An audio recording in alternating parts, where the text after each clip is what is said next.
Ah, hello everybody. Okay, but like, listen. Have you guys ever, like, had a sneeze so bad it hurt?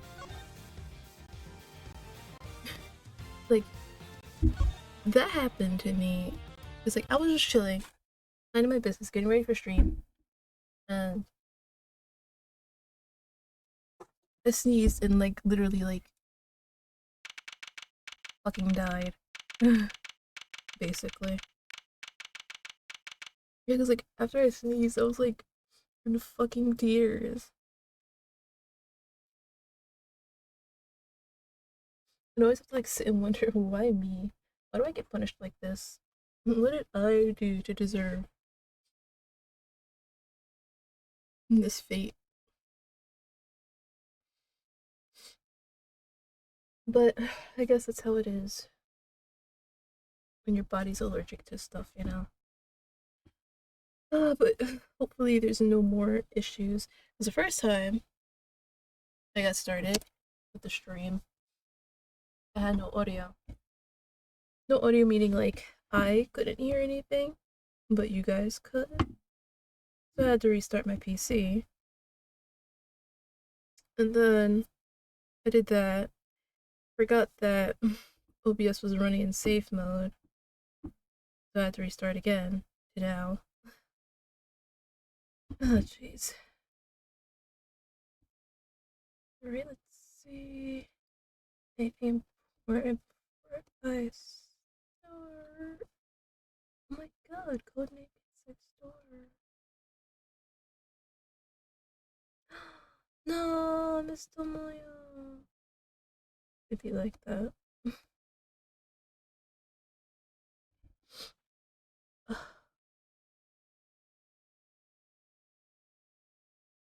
My poor nose. Alright. So, wait, whatever. I don't even remember what we're up to.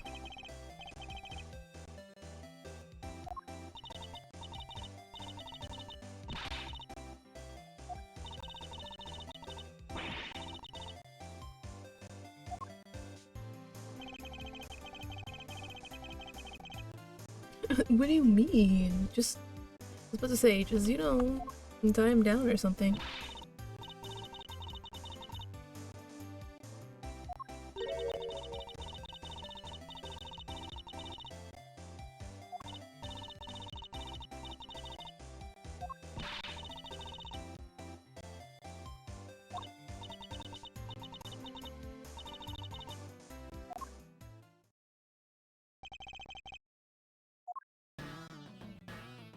Hello!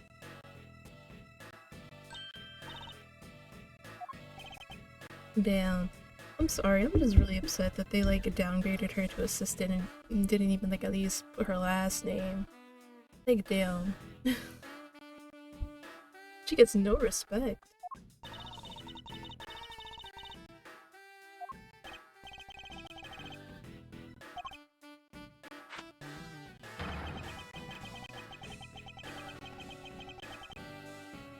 You know what? He's not wrong, though.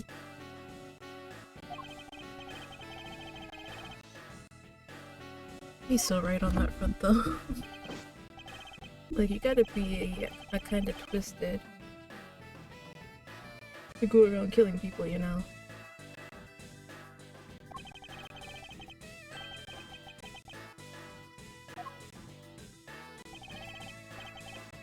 Well, Agent Long, here we are. Where do you intend to begin? Okay. Yeah, that's right.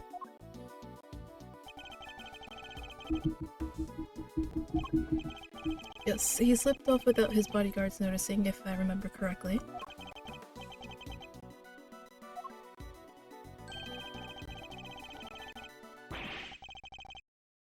Yeah. Ooh, Sean, what do you know?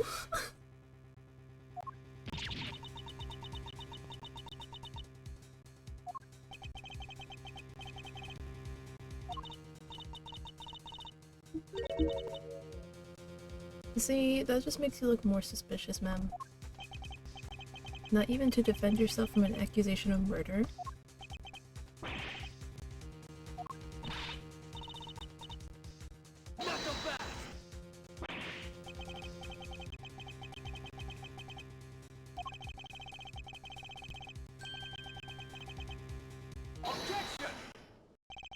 You said yourself that the body was only found this morning. How do you explain the time that passed between Judge Gabel's meeting with the president and then?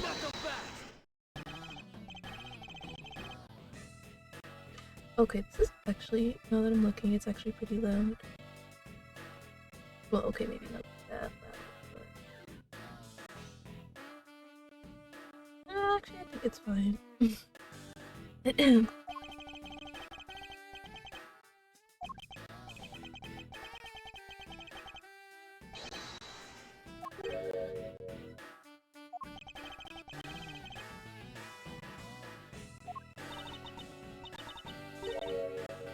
Oh gosh. Giving your mom grief.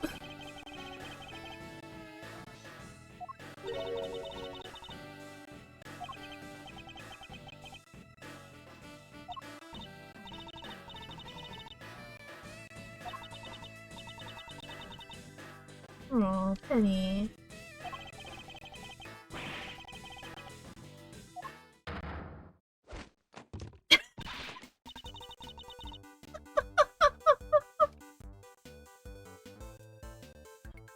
Dang.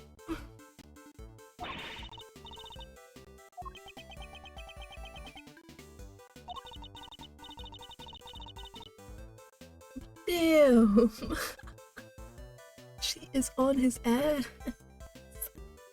I mean, good though, you know, because most parents, they wouldn't say nothing. They'd be like, oh, you know, he probably deserves to be talked to like that.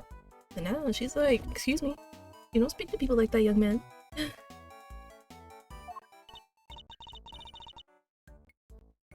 I mean, expect it. It seems she's just as strict with her son as she is with those who break the law.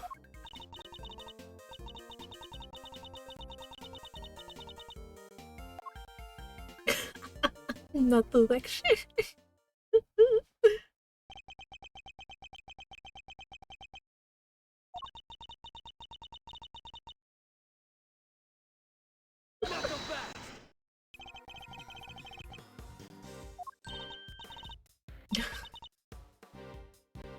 You gotta forgive a mom for, you know, disciplining her child. I don't think I've ever seen her so passionate about anything. I guess Judge Gavel, the mother, will take a little getting used to. Are we to understand that you're accusing Sean of being involved somehow, Agent Long?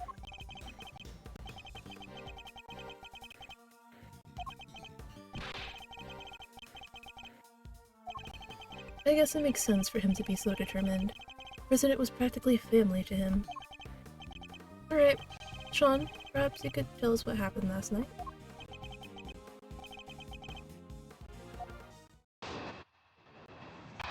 Look at this little stinker. Mm-hmm.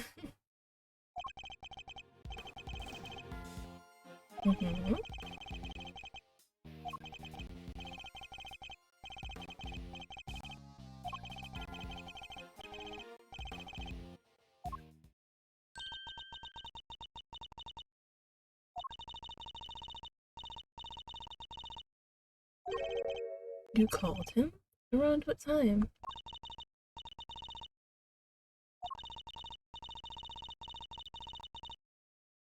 Aww. Honestly, she's such a good mom, honestly.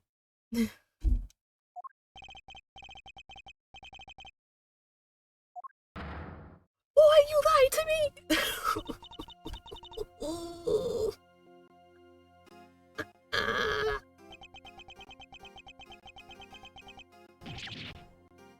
Ah.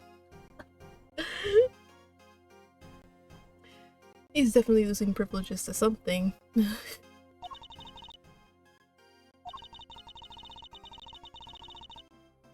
True, I will say that though. She should at least give him a little props for wanting to do well. But still, it's not an excuse to lie to your mom. Nonetheless, the parent can't help but worry. Her child alone late at night. Anything could happen to him. And indeed it did. He got himself entangled in this case. He did. Although I can't help but wonder if he was telling the truth.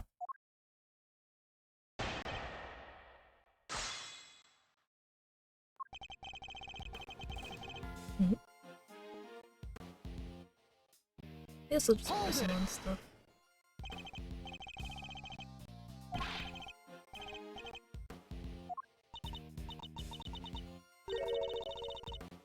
Did he drink?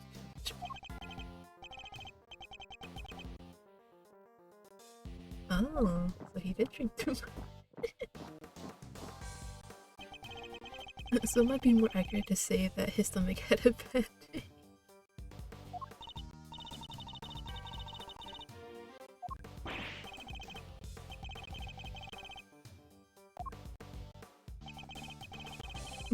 That's adorable. Hold it! Makes me wonder how tall his dad is. If he's still that small. So you wanted to rehearse your lines in preparation for the reshoot?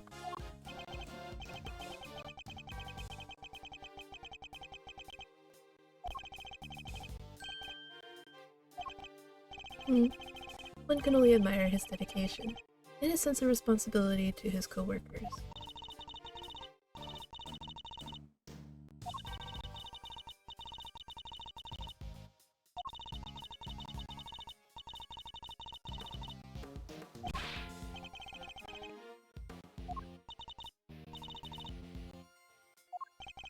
He could maybe work on his people skills a little more.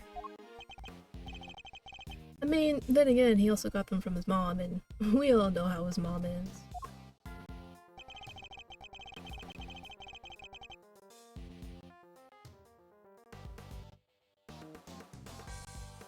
I see you rolling, Nacha. Hold it! Sean, about what you just said.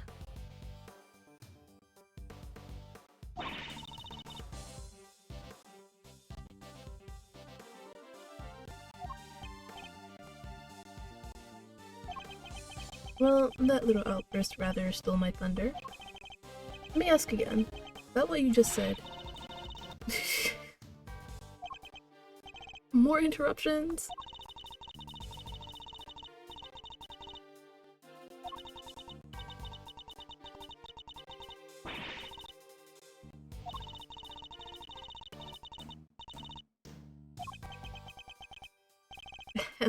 May I continue? Now, Sean, do you often rehearse alone?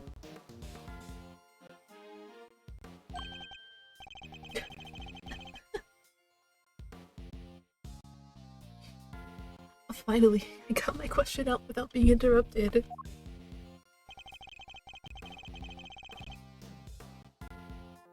Hold it! Nah, that was actually funny though. Everybody was interrupting him. Are you sure about that?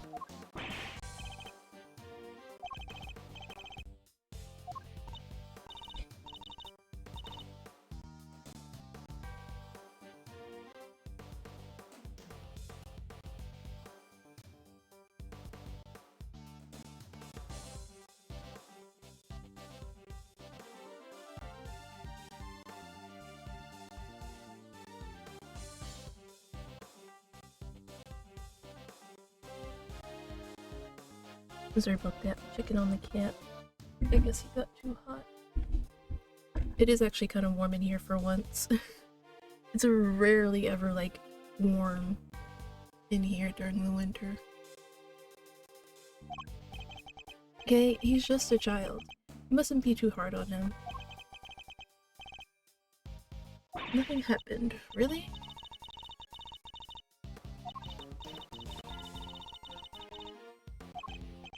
We do, and we also don't have time to be humoring the lies of a child. Let's use what we have to point out the contradiction in his testimony. Okay, I just wanted to make sure, you know, maybe he might have given more information. You never know. Ah, nope, that's not it. Here it is. Objection!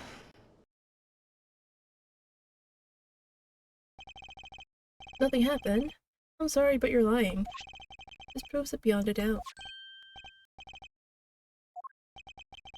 That's right, your rehearsal tape.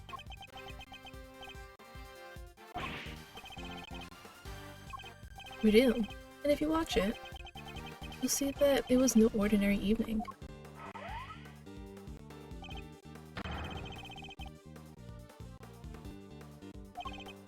There is. And I'm not sure that's an everyday sight even on a film set.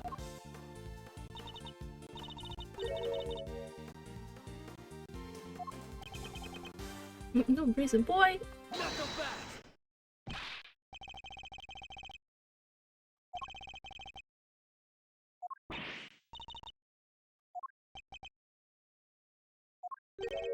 You?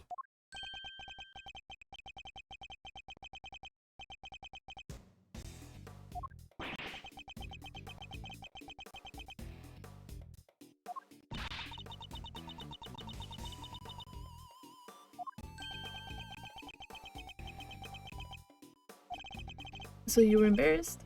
Is that it? Knuckle back!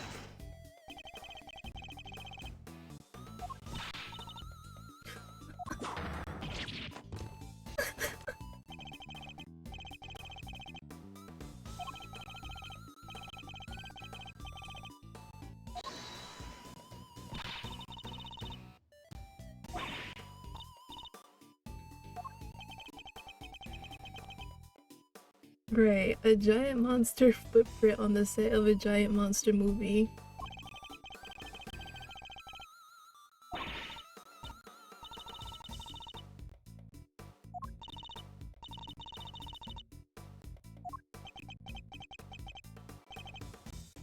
Objection! No, you're not. The footprint isn't the only strange thing about last night. Hmm. Uh.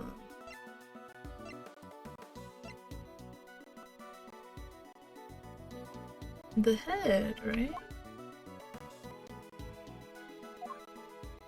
Yeah, I would assume the head. Like, I'm pretty sure you would have heard the head, right? Take that! The model of Torosaurus's head fell from the roof of that trailer last night. Did you expect us to believe that you knew nothing about that? Is that so?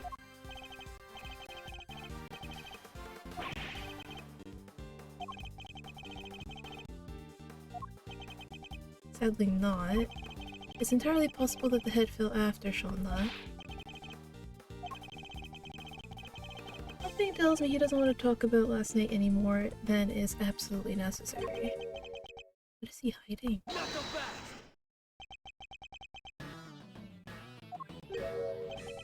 What is the agent though?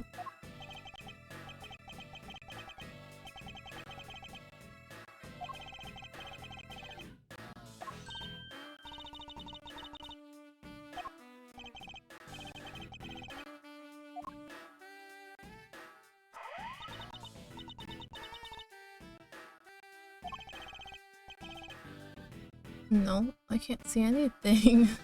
It's dark as a back there.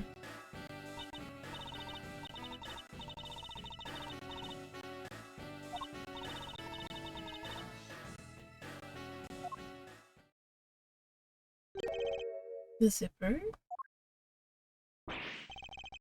Oh, it's open.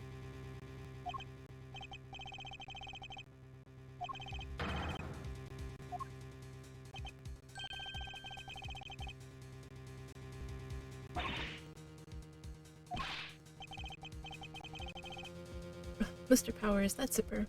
What can you tell us about it?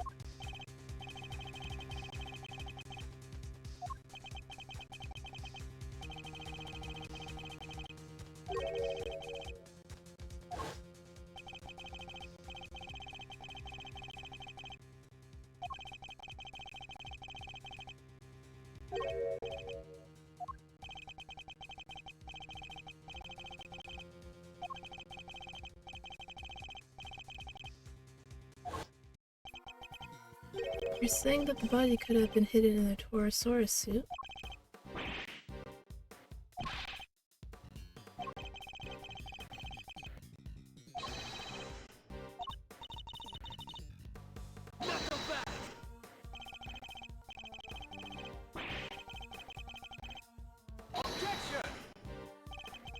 I thought we already proved that would have been impossible. The movie set was locked at the time. There's no way Judge Gavelle would have been able to get in here.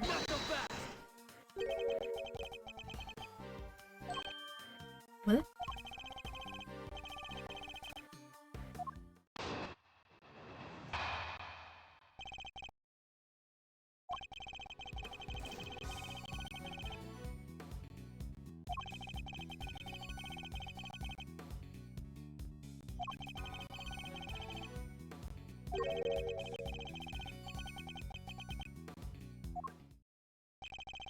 I think the murder was really that carefully planned.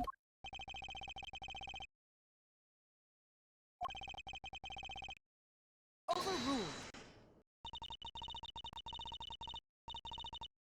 Knuckle back. But what about motive? What reason would either of them have to kill President Wong? What do you mean? Who knows? Bro, that's supposed to be one of the things you have. Motive, besides proof.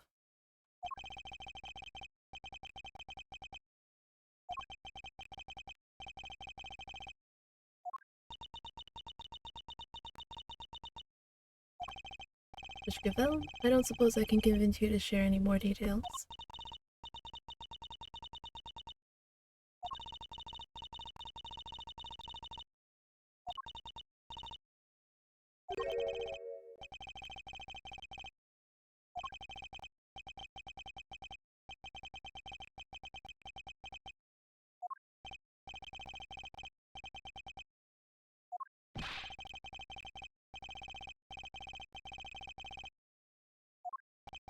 It's true.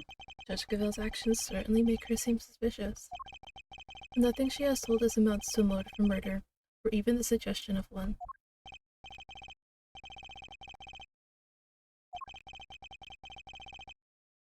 No. I mean, sure, but like, okay. I don't know, I just feel like not also trying to find like a motive. Cause like literally, what would she get from like murdering this guy? Especially since we now know she has like a child that she takes care of. She literally get nothing out of it other than making her child like a fucking orphan. That is if he doesn't have a dad around.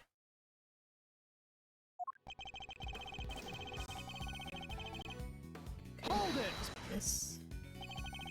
You're seriously suggesting that a child could have been an accomplice in this murder? I mean, there have been crazier things.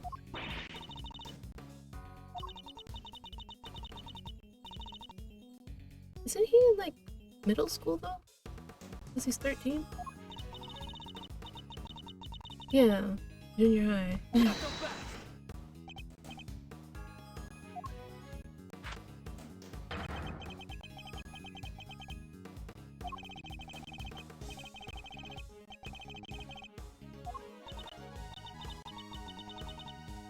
Okay.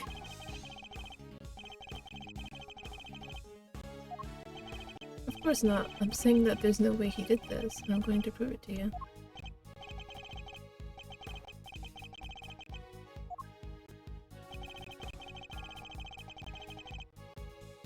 Hold it.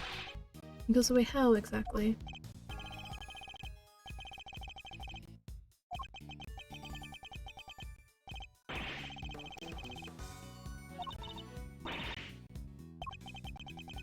Hmm.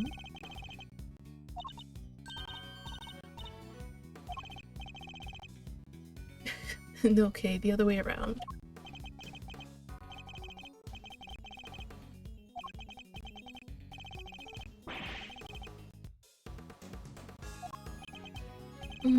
That would explain away the problem of the lock, it's true. Thank you for your clear and incisive explanation, Agent Mom.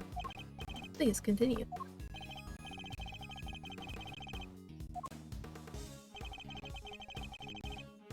Hold it! But if the two of them were working together, why would they need to hide the body for a full day? Knock him back!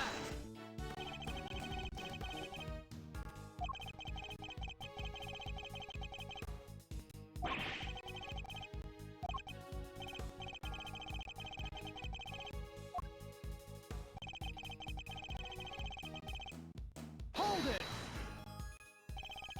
The video footage doesn't show the inside of the suit. You can't say for certain that there was a body in there at the time, can you?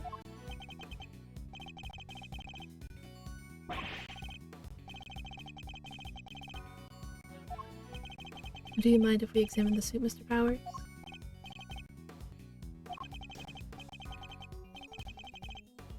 Ooh.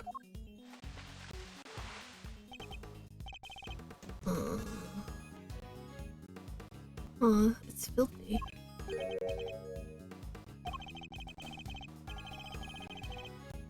Knock him back!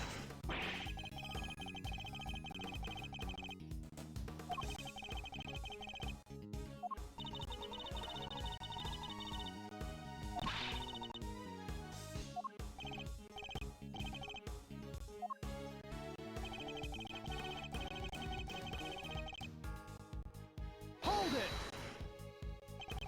If the dirt is from when the body was hidden inside the suit, we're assuming that it came directly from the body, correct?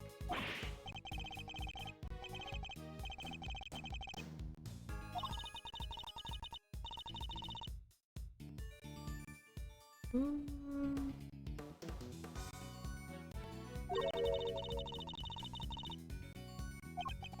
The chest? I think that might be an important clue.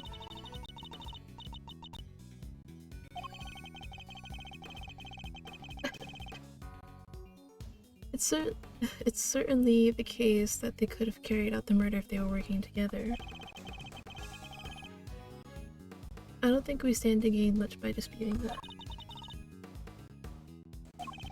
Listen carefully to his testimony once more, and see if we can tease out anything of value.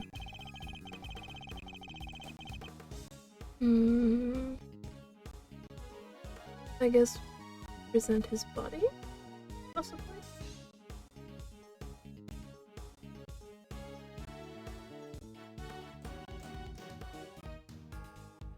Alright, maybe we'll just try it.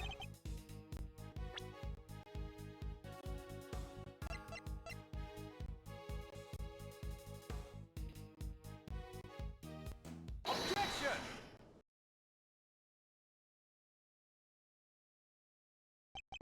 So our assumption is that the inside of the suit is dirty because the dirt came from the body. Would it be safe to say that's the case?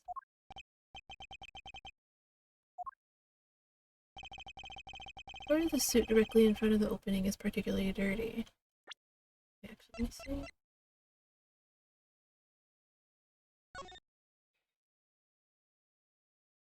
see. I see.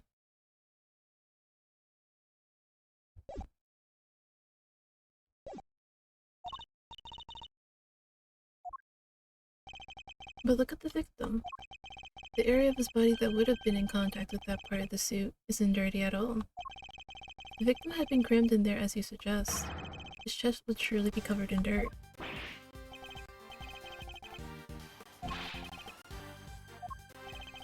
Based on the videotape, there may well have been somebody in the suit at the time. But who was it if it wasn't the president? Something the matter, Kay?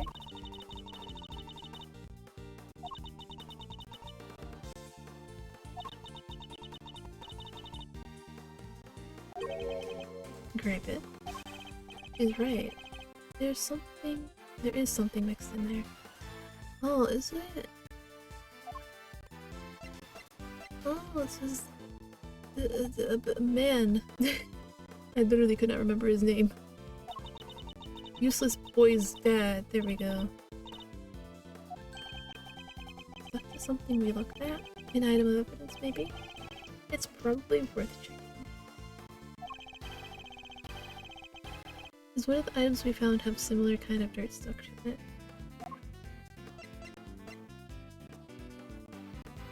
Take that! As Kate pointed out, the dirt in the suit contained small flecks of something gray.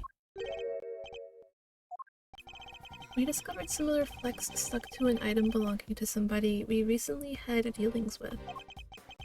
The item in question being these gloves.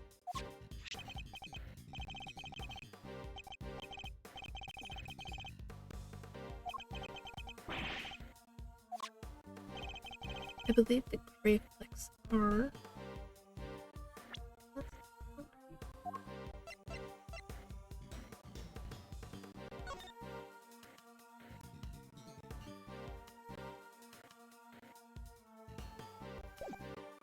concrete or what? Really good question. I don't know.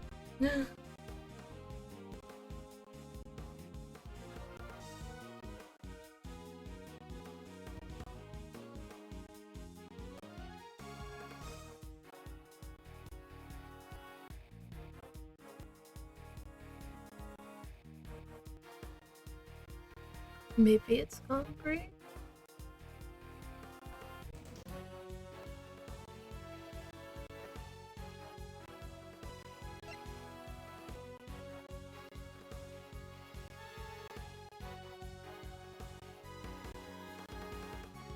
I will go with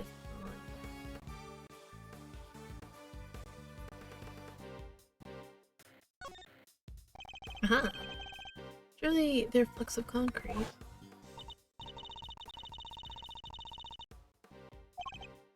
Exactly. And who did the gloves on which we found similar dirt and gray flecks belong to?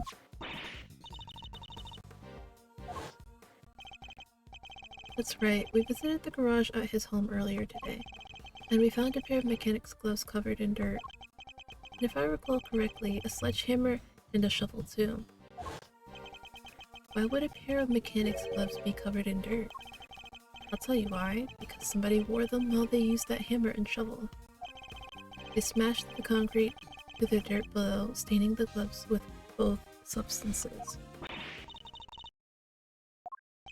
Yes, that we finally know what these footprints really are.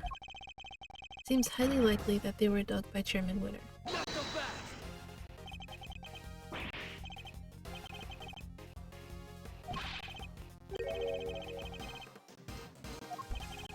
Why indeed? I imagine he must have been...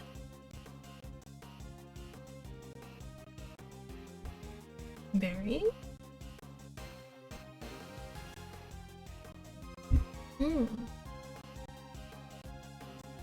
Oh dang, that's taking way too. Digging something out? Oh, the fact that it could be either or really sucks. I want to say... wait! Because we do know that it went missing. Carrying something? Dang it.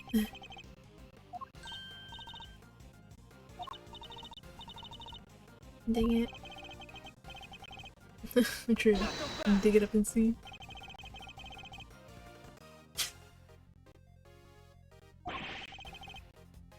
Okay, listen. Like I said, it is either one or the other. Yeah, exactly. The one or the other. In which case, he must have been digging something up. I imagine events unfolded somewhat like this. There was something on this lot that he needed to unearth, which is probably the evidence or whatever. In order to do so, he cut the chain on the side entrance and gained access from there. He then used a sledgehammer and shovel to dig 3 footprints.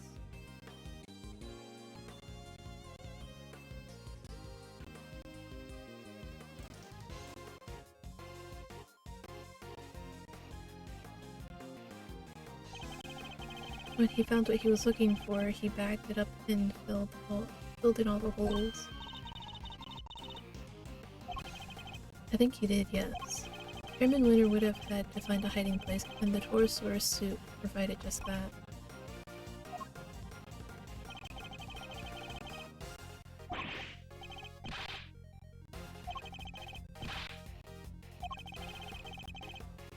Objection! But he didn't, and there's proof of that right there in the footage.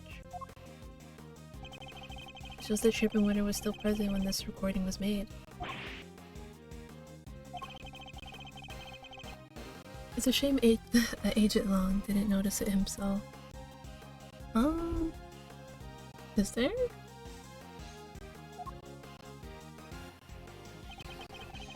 If we compare the situation as we see it now, the situation as it appears on Sean's rehearsal tape, and compare that in turn to what we saw in Chairman Winter's garage, it soon becomes clear that the chairman was present.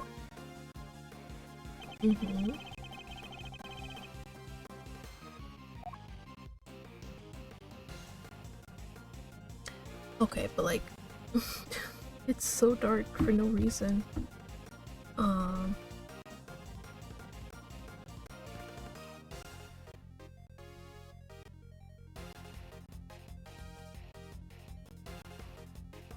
It shows he was still here.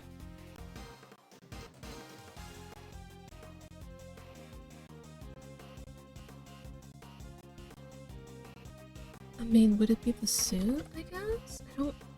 I don't know.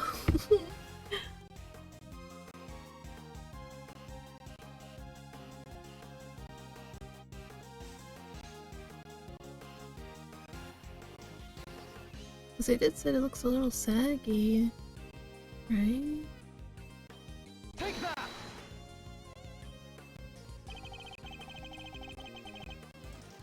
Listen, I don't know.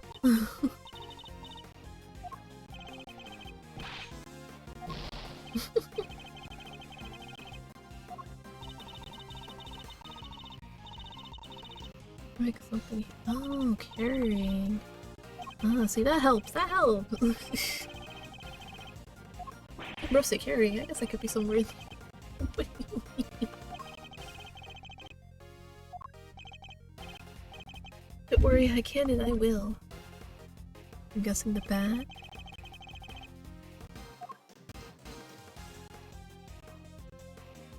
Oh, I guess the bag here.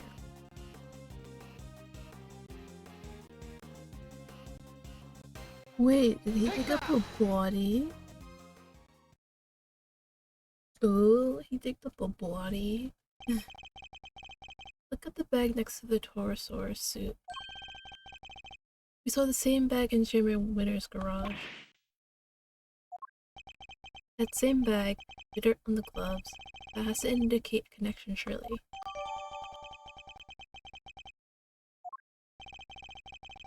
I think that pretty much seals it. It was Excelsius Winter in the suit. And if he was in there, the president's body can't happen. Good. It seems I've convinced Agent Long of the flaws in his theory. Well, yeah, I guess it isn't there.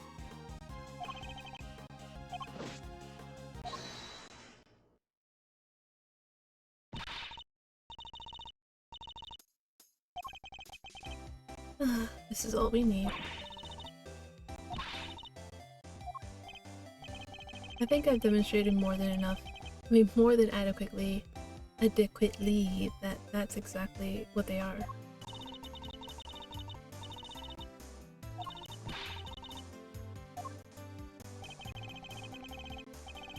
The giant eye peering in at the window. I thought we'd gotten past that nonsense. Responsible ones, but I guess that's the whole problem.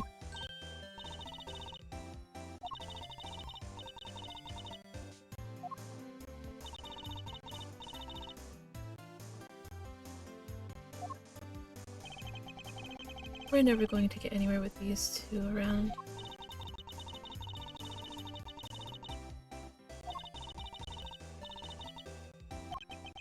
Prove that it wasn't a monster?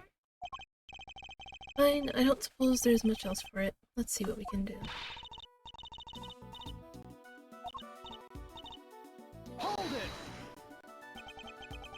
I politely ask that you both calm down? The monster the boy was seen talking to. We know what it was now.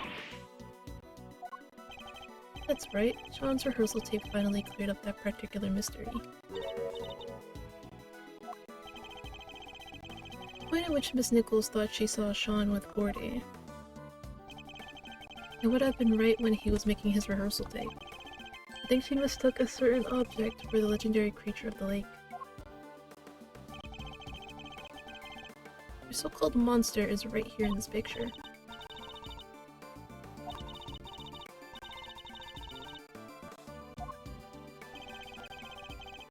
What was Miss Nichols' Gordy really? Huh? Camera. Does it matter where on the camera I pick? Take that! Because sometimes the game gets like real specific where you have to like point. That's right. It was a camera crane. And that is what Miss Nichols saw in that Gordy. Sean's rehearsal tape was shot from a noticeably elevated viewpoint. A viewpoint that would only have been possible if the camera in question was attached to a crane.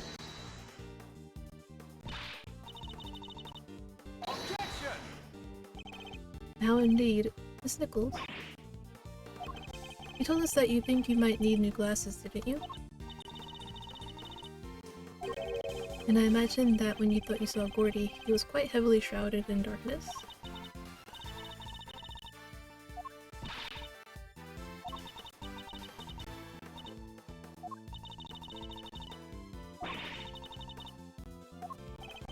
You're entirely correct, of course, about the crane as it was in this particular picture, anyway. But I did have a skin of a sort last night.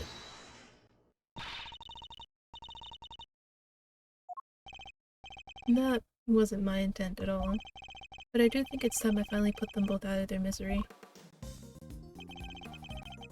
Gordy's skin is right here in front of us. It wasn't skin at all. It was this. A little shade. Take that! Miss Nichols told us that it seemed likely to rain last night, and that never happened in the end. But I think Sean may have covered the crane with rainproof sheeting nonetheless. And that, my intrepid young reporters, is what Miss Nichols mistook for Gordy's skin.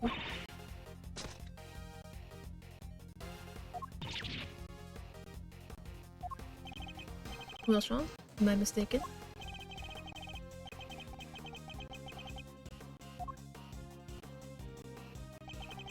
I'm sorry, Miss Hart, but Miss Nicholson's monster was no such thing. It was simply a trick of the light.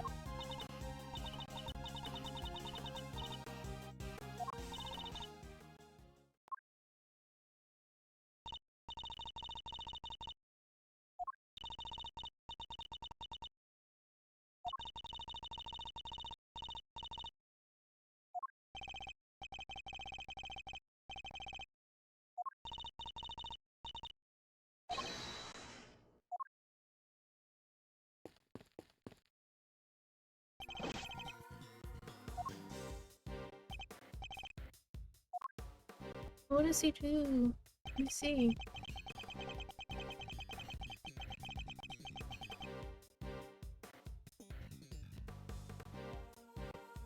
Full body concussion. Alright, time for me to Google because I have no idea what full body concussions are. Let's see.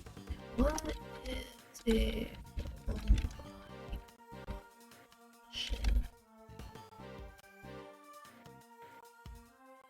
Okay, full body concussion means having multiple bruises or concussions, medical term for a bruise, across a large area of the body, essentially meaning someone has sustained injuries causing bruising on various parts of their body from a single traumatic event, like a car accident or a fall, rather than just one localized area. Ah.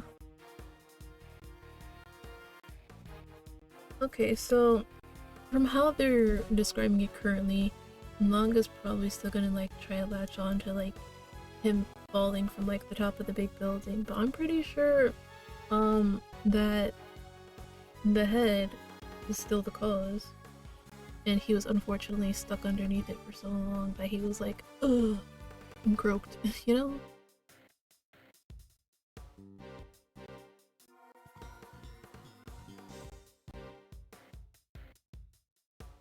And yeah, it says extreme pressure from above, so that means he couldn't have fallen to his death. So that means it's very, very highly likely that he was killed by the falling head. Poor dude. Which means he didn't fall. Just as we thought. That poor guy. Approximately 11 p.m.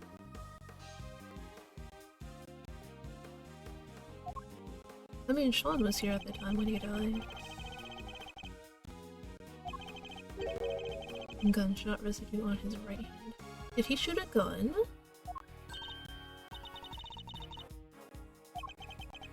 Gunshot residue K. It's a substance left behind when a firearm is discharged.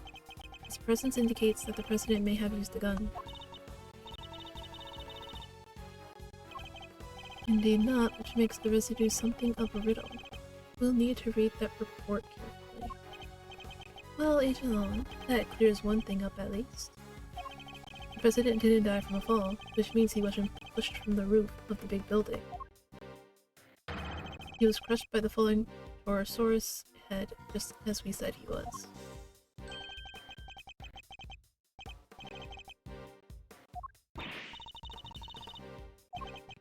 Surely it must. Both the cause and time of death rule her out. I met with the president the night before last. The autopsy report puts the time of death at around 11 p.m. last night. And we know that the Torosaurus head fell around then too. The facts all line up perfectly.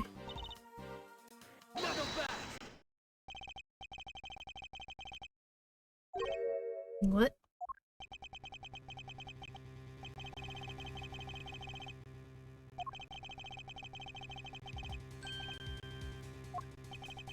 We know it happened late last night, so we have to think about who was here at the time.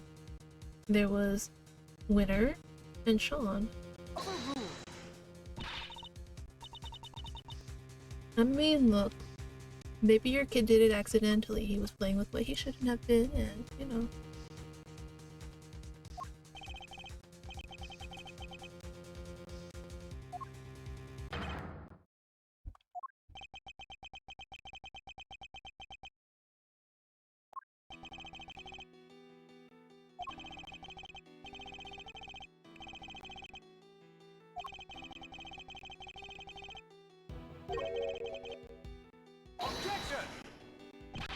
We haven't yet established if the footprints had anything to do with the murder. So even if he did see them, that doesn't mean he was involved.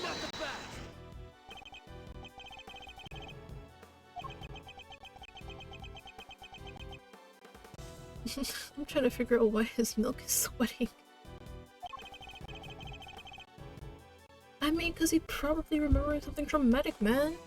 Like, imagine you're just chilling there, rehearsing your lines, and suddenly you hear, like, something breaking. I'd flee for my life, too. Like, damn, man, I'm about to die. And then he hears, like, the painful screams of somebody. You know, you don't want to get involved. He's only 13! It does seem like Agent Long might be onto something, but I don't think Sean's going to talk.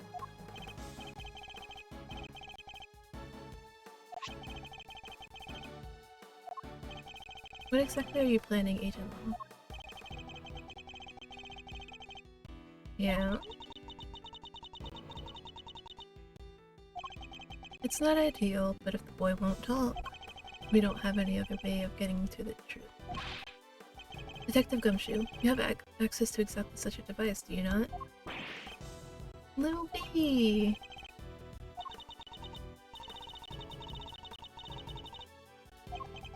Why me? Image analysis isn't exactly my specialty, but alright. Right, because he's so used to, you know, just sitting back and letting other people do the work for him. Are there new clues to be discovered somewhere in the image data, I wonder?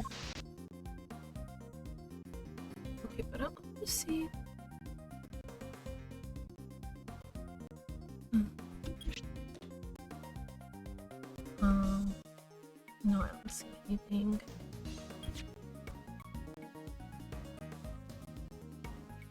Be careful. Oh! That's scary. I was not expecting this. I was not expecting to see his body. Oh dear. It's like when you're like playing one of those scary games and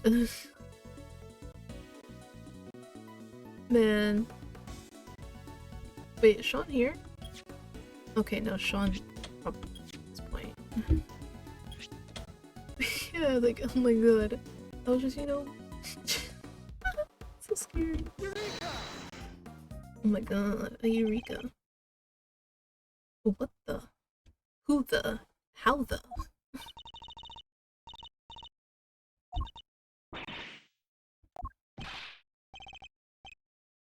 He said show me. Zoom in on the top right part of the image and look closely. It's your president.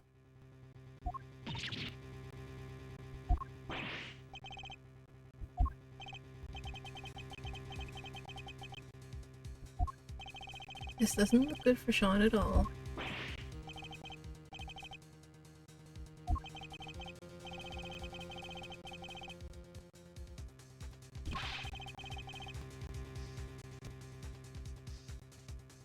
Mm-hmm.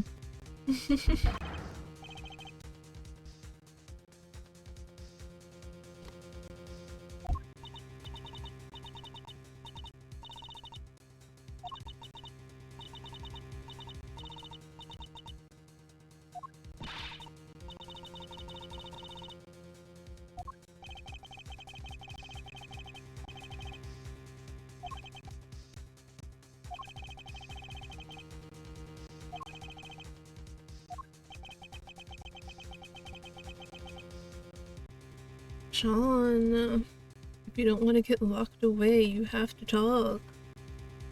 I know it's scary, but you gotta. Sean, what are you not telling us? We have to know.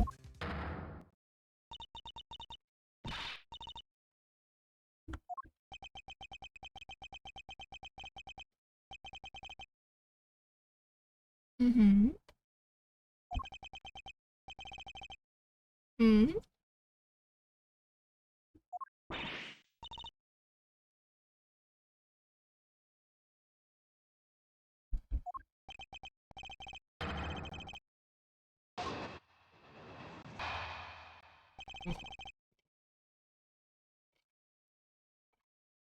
Alright.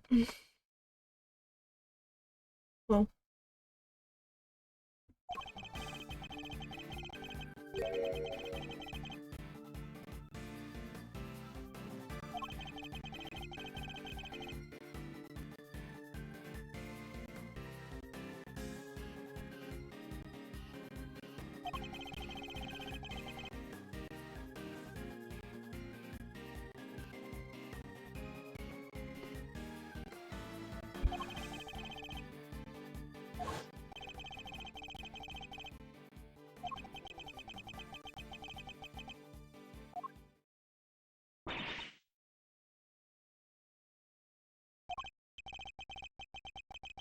Hmm. Okay. But that doesn't explain, um, the dent we found. Because, like, you see here, right, in the back, there's no dent, but there's a dent now. Hmm.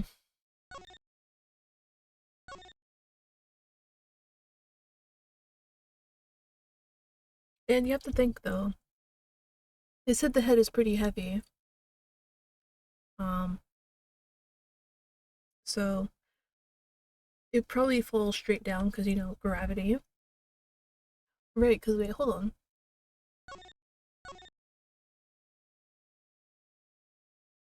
Yeah, right, because if it falls straight down, there's also the steps too. I mean, yeah, probably could have hit the step. Well, I'm just trying my best to think of like all the possibilities. Because again, it had to be heavy enough to crush a man like this. And as we know with gravity, the heavier something is, like the less it'll like move if you like throw it or something, toss it. I'm thinking like maybe it should have like hit the steps or something on the way down. Like, and I'm pretty sure the president would have like at least heard like at least smelled the fire, something burning, or like heard like the table snap or something. Like, I don't think he's that inept, right? But still, even though assuming maybe he didn't hear those or smell it, maybe he still could have like at least heard it like collide with something on the way down. Uh but yeah, I don't think the head could have fallen like so far that it like put a dent in the wall. 'Cause, it's too heavy for that. So how'd that wall dent get there? Hmm. We did find evidence of a fire having broken out up on the roof.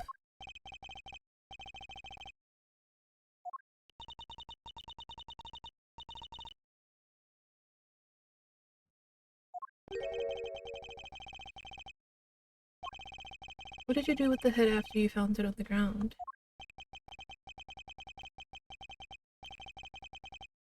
Knock them back.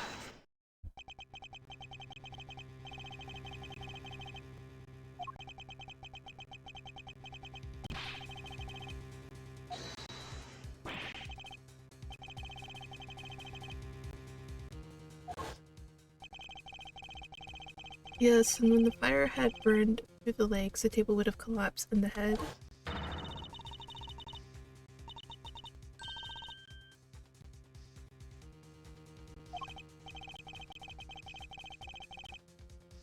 Indeed, and I also happen to have an idea about how the fire may have started. Those cans of paint thinner by the heater are pretty flammable. Not a great place to keep them. Knock them back.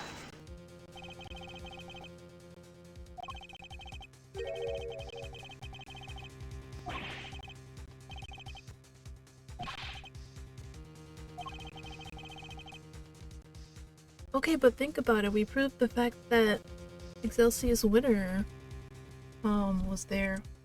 So he probably came on Excelsius's oh.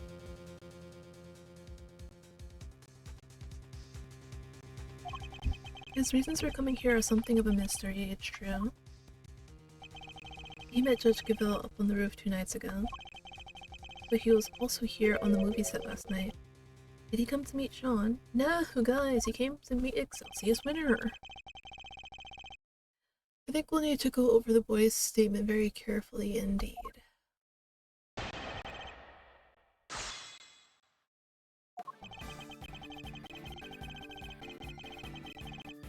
Hold it. You're a fit and hearty young man, Sean. It's spring now. Surely you didn't really need to fire up that stove. Overruled. Objection. Really, Your Honor, but if he resorts to such measures even during the warm weather...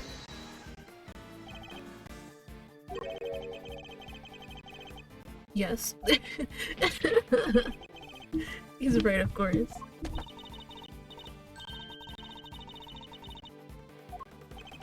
I think he was criticizing you as much as he was Your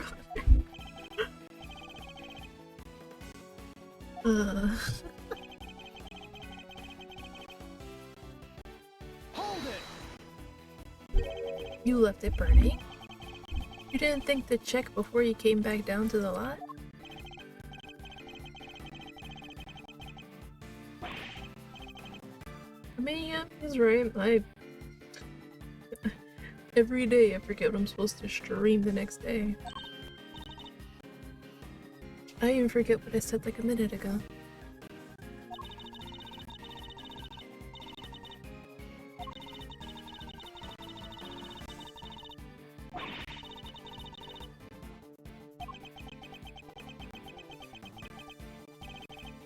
Please, Sean, go on.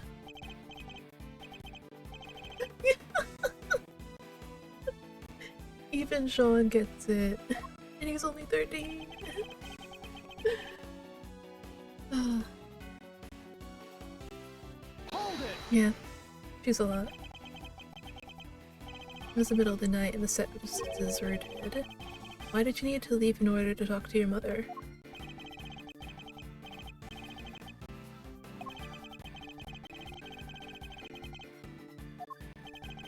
That doesn't make sense. You know that, don't you?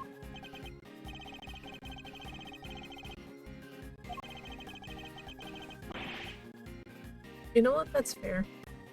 You didn't want anybody to hear you going, "Hi, Mom!"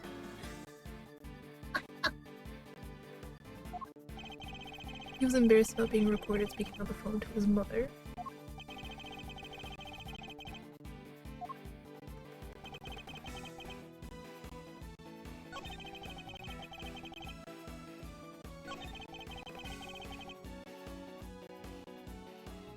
Hold it.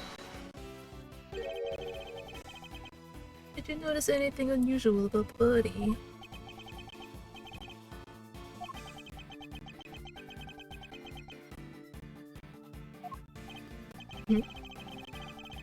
He suddenly seems even more reticent than usual. Sure he doesn't. Is that really all it is? Should I push him a little more on this? Yes.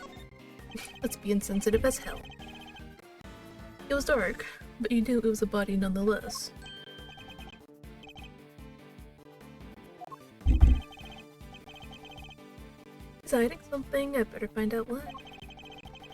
Most people would cry out for help if they saw somebody lying on the ground. And yet you didn't.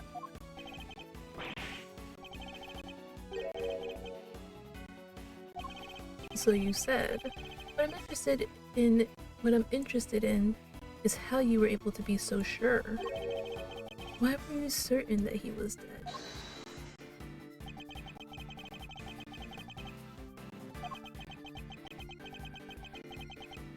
Objection. You couldn't have guessed that the impact would have killed him. How did you really know? Tell you how? Because you checked.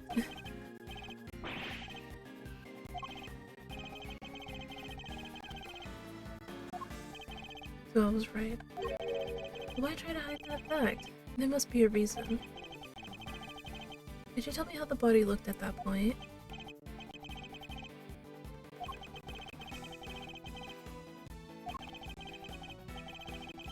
No, nothing on his clothes.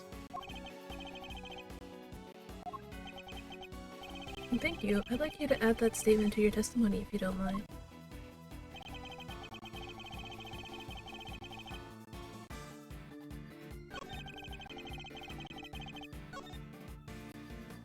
Must like prison. I may be getting ahead of myself, though. Objection. Oh no, okay. I thought I was getting ahead of myself like usual. Nothing on his clothes? Nothing at all? No. There's something you're clearly hoping we've forgotten. Unluckily for you, we remember it rather well. I'm talking, of course, about the yellow speckles on the president's chest. Oh, Sean, what did you do? You studiously You know what? You gotta commend him for that. He's an actor. He's doing a great job. You studiously avoided mentioning them throughout your testimony. An absence I find suspicious to say the least.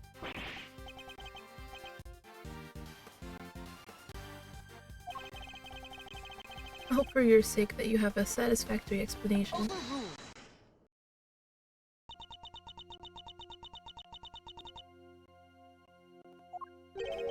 Judge Gavel.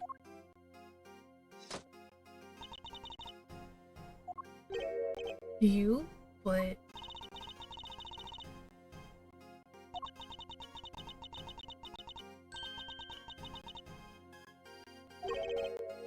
Hmm.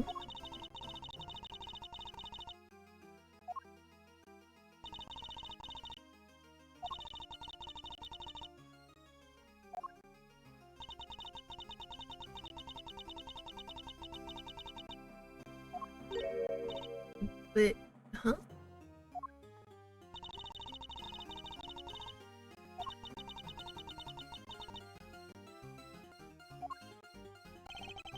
But why give him flowers? Not so fast.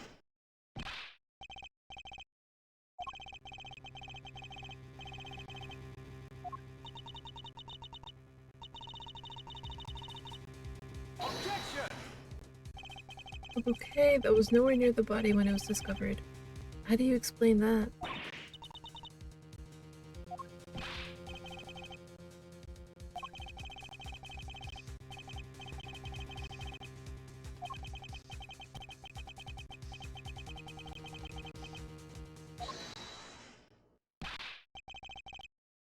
Oh,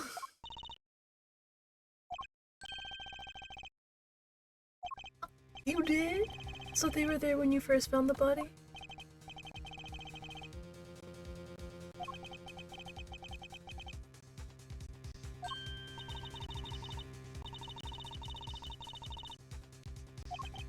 And the pollen would have been smeared across his jacket front. It does explain things rather neatly. But why remove the bouquet and dispose of it? Because he thought his oh no. He's almost as evasive as his mother. I mean, that's her child. Overruled.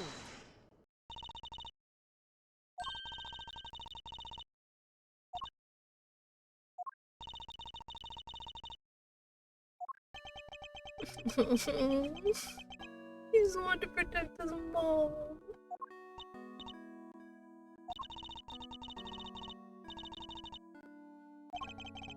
And felt the need to prevent her from coming under suspicion. It's okay to show that you love your mom. It's not cringe. That's his least convincing lie.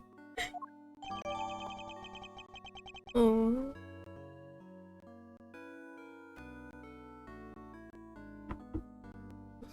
I'm sorry, that's just really sweet, honestly.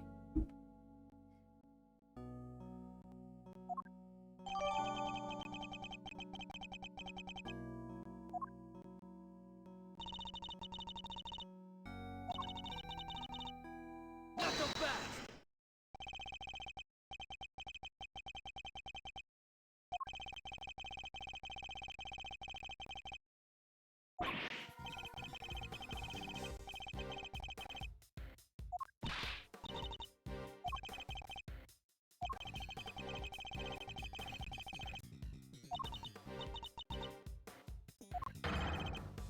Objection.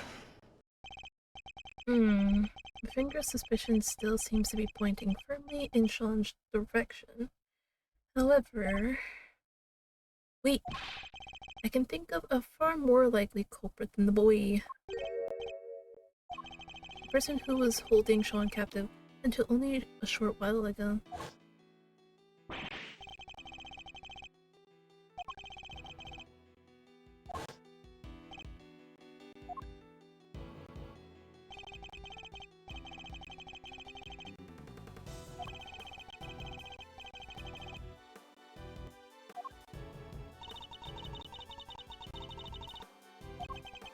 Is that it? Isn't that what you were given to?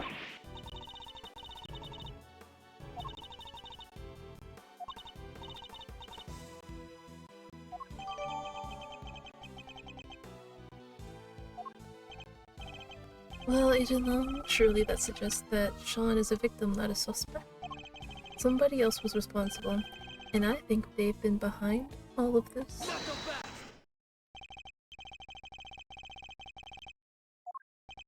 That I can't yet say.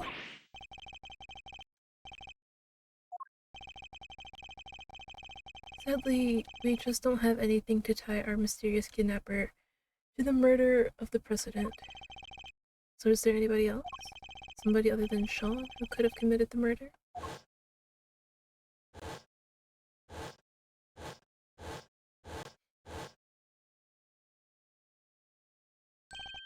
Of course! Objection! Not quite. I can think of another. Somebody who we just recently proved was right here on the movie set last night.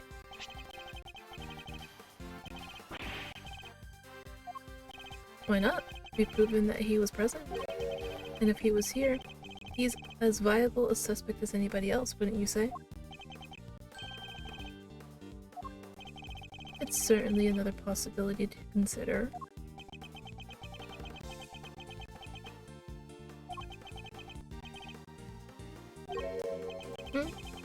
That number again.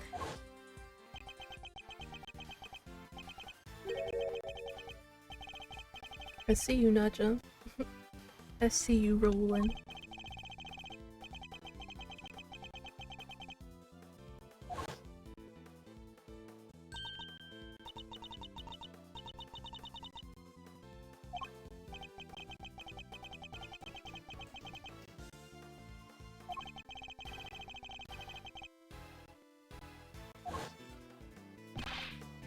Agent Long, what happened 12 years ago?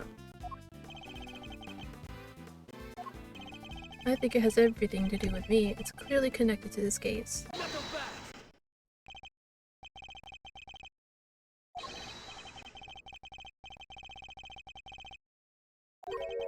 Proof?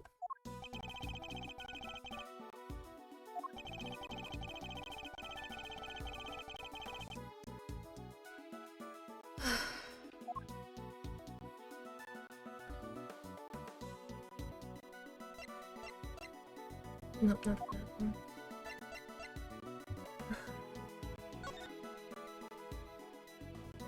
Oh, there we go. Take that! Oh. This is a report about Bronco Knight. It was sent to Chairman Winter by Warden Lagarde. This last part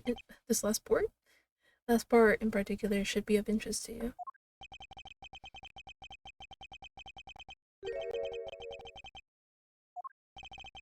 That's not all. Take a look at this. This letter was sent to Rosie Ringer, the victim of a murder that happened the night before last. We don't know who sent it, but it does say this. Good luck getting your revenge for what happened 12 years ago. Something strange is going on, Agent Law. Miss Ringer was murdered the night before last, and President Wong not long afterward. There's a connection between the two murders, there has to be. And I believe we can trace that connection to events 12 years in the past. Am I wrong?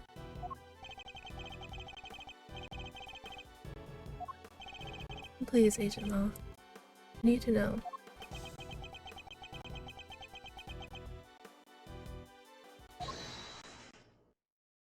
Who's holding it?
Well, Agent Law, it seems your former underlings want the events of the past explained, too.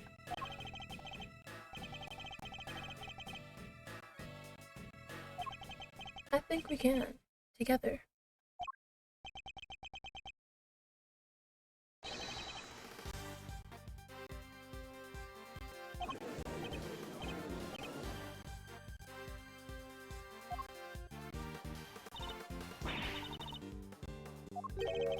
I'm sorry, Kay?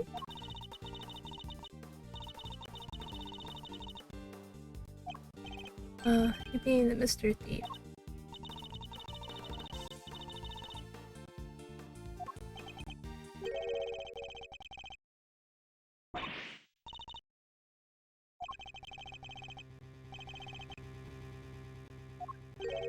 Really?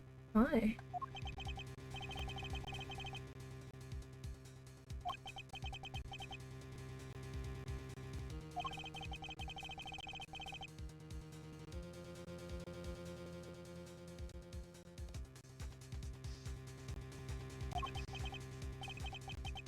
That's fine.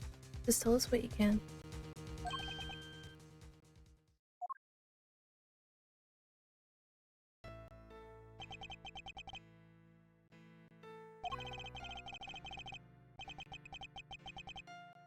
Ugh, it's winter. Why is it always winter?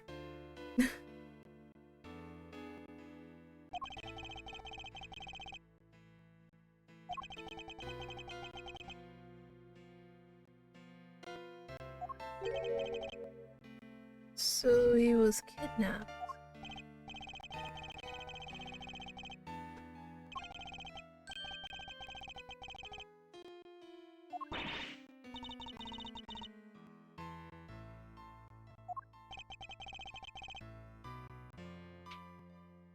Fingers. More than you can imagine, it seems.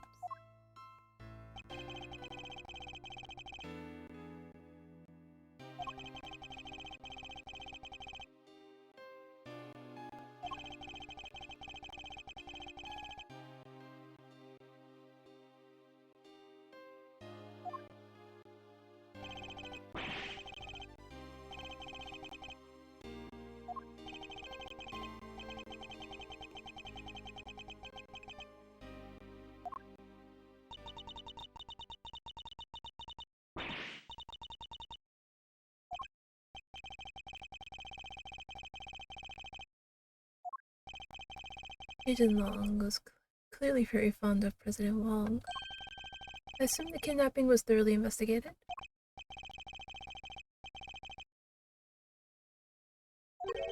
The trial?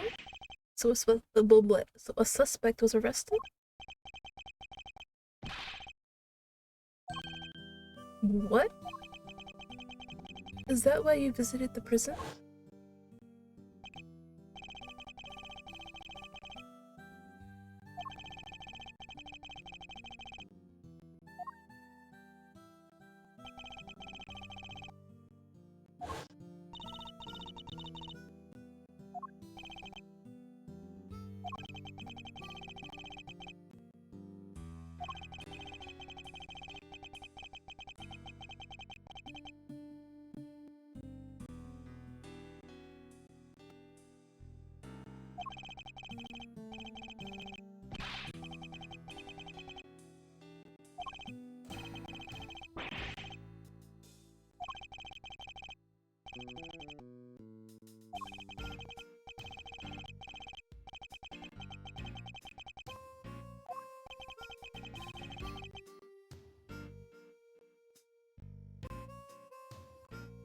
So he had solid grounds to suspect Ward in the guard.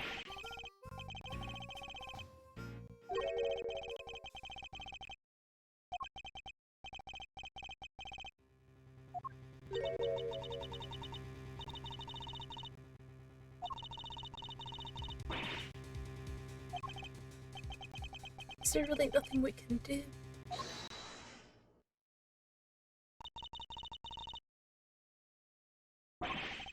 Right, who now?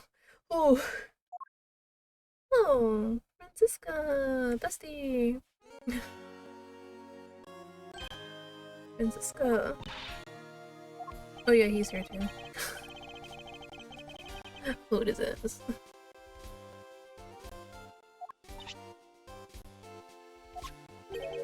What's this? There's white stuff in the air.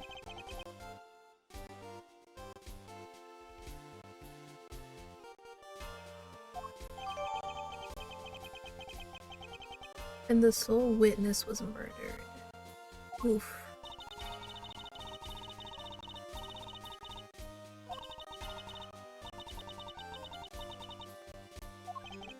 Nice work, Francisca.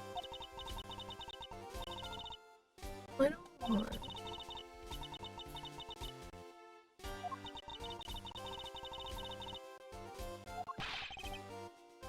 Oh.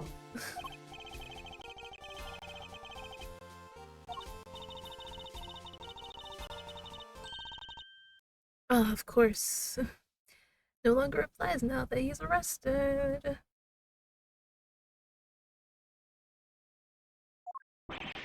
He was the prosecutor in charge?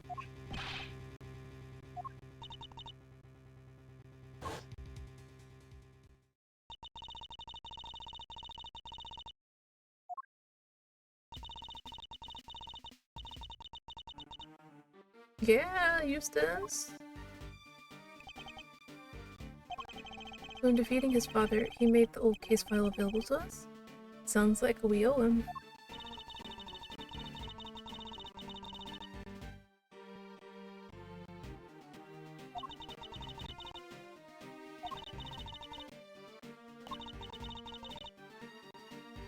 Aww.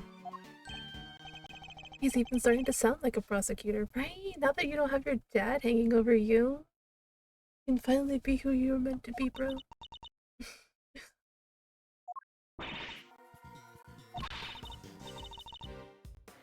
Oh yeah, actually, we have it now, right? I wanna look at it. Let's see.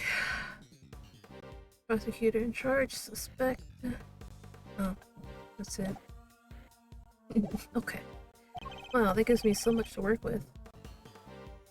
So let's get started. According to the file, the incident occurred exactly where the plaza is now.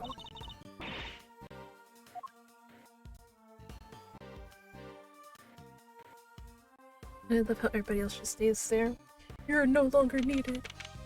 Oh, never mind, they came along. Because they just stood there like, you know, if they were gonna go. Alright, Kay, if you would set Mr. Thief in motion.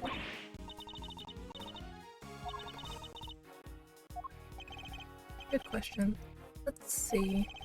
Seems there was an eyewitness. Freelance journalist by the name of Aldown. Oh! Oh, it's so stupid. I felt him. God. But apparently, he was killed by the culprit for witnessing the kidnapping.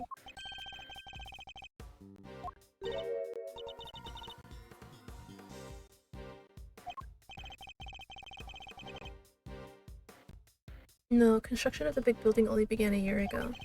Before that, it had been a piece of abandoned property. Before that...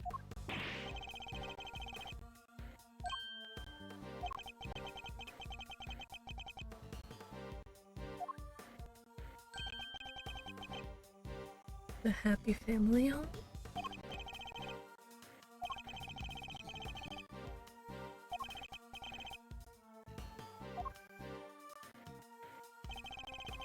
The president was kidnapped from an orphanage? Oh, Lord, Fifi. She called it her happy little home.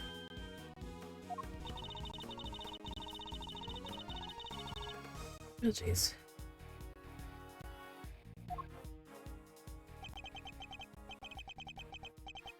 President Wong, Excelsius winner, and Warden the God. Surely the SS5 incident must be related to our current case. Hey, could you enter the data relating to the murder of Mr. Alden? seems sensible to assume that he was killed by whoever kidnapped the president. Alright, we're counting on you.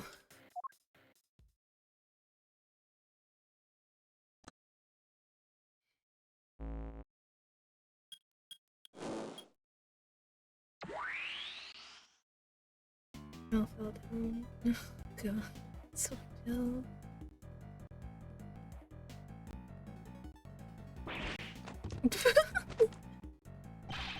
Oh, Sean. He's adorable. When did I grow to become so biased towards people's reactions to Mr. Thief?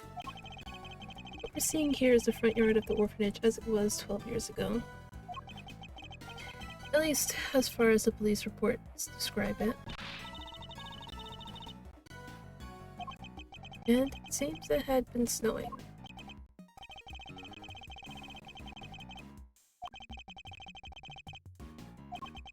In other words, before the incident occurred.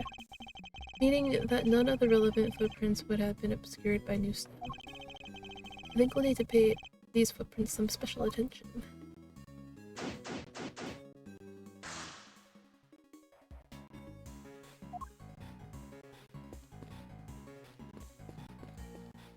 So, the big building used to be an orphanage. Interesting.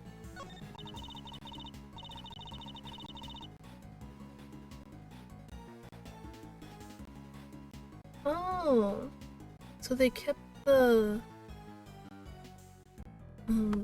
statue of the griffin. Interesting. It is quite large. You could probably fit as many as 3 people inside it. 3 years? And what about the summer? Would the big igloo melt? When did the igloo melt?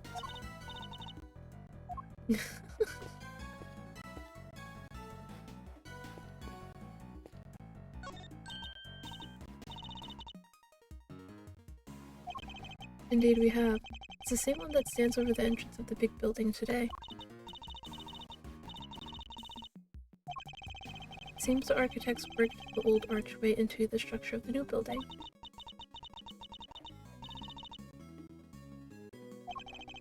And for once, it seems you might have remembered it correctly.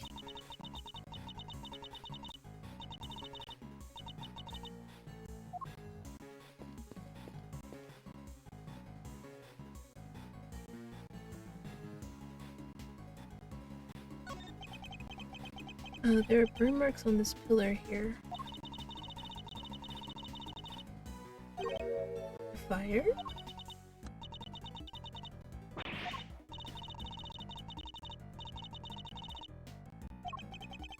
They sound like a lively bunch.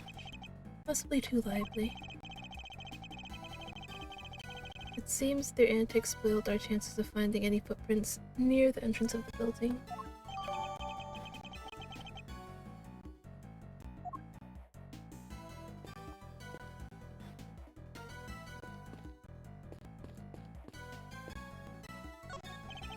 A tortoise and a hare, inspired by the children's story, no doubt. The tortoise races the speedy hare and wins.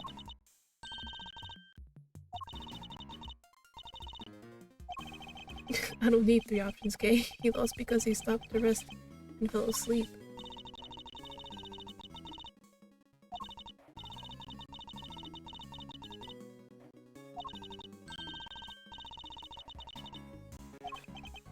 Those are my only 3 options?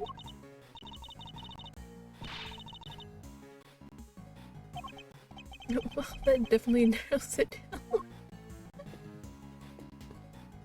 It's a simple thing. This looks like the snowman, but it's mostly melted.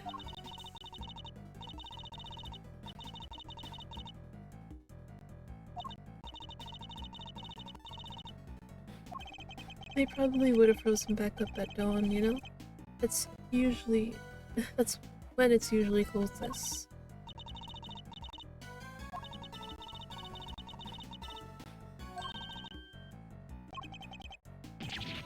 What? Is what I bet you wanted me to say, isn't it? Well, too bad.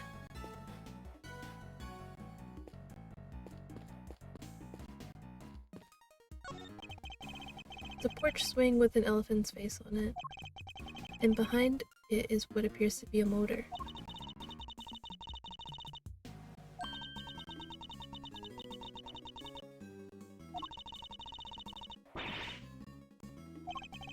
Wouldn't that be a little dangerous?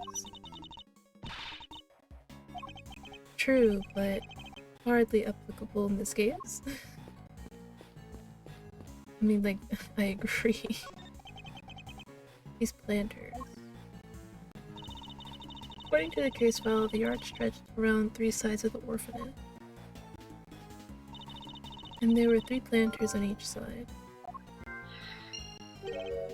Yes, planters arranged in a very particular pattern. One we've seen somewhere before. We have? Yes, but look at that one.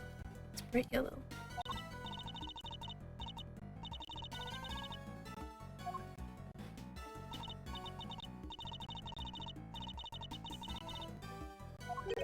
The lion lily, you say?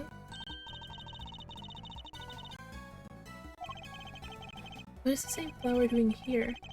This can't be a coincidence. Can it?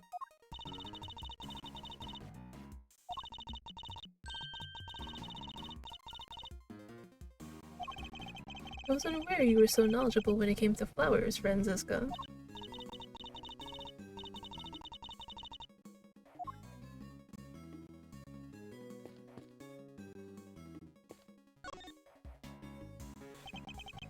Oh, they hit him in the back of the head. Oof. Al fell down. Man, who with? Sorry. His name is so stupid. The man who witnessed the president's kidnapping. What exactly did he see?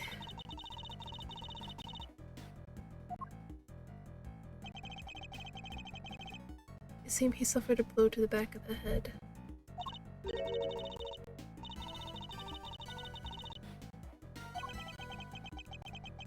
It looks like the blood flowed from the head wound and spread over the surrounding area.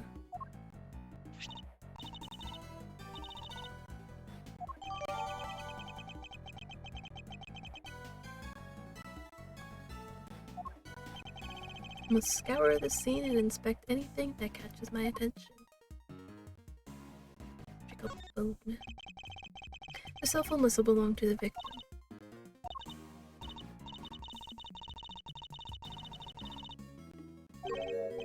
Call Zoom.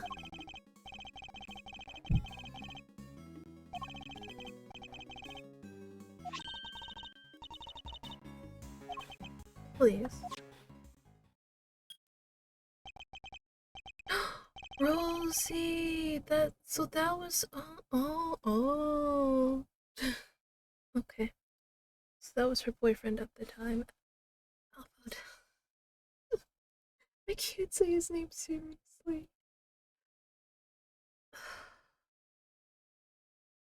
They knew what they were doing with his name, they really did.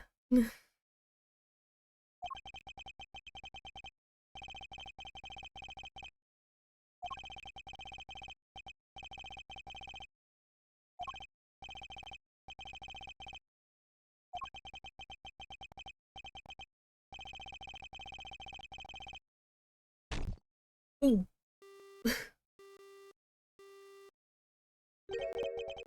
What were those sounds at the end?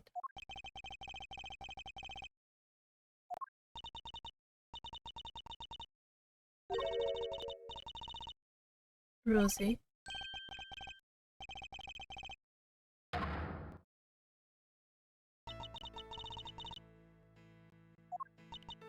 Wait, you mean her revenge for what happened 12 years ago?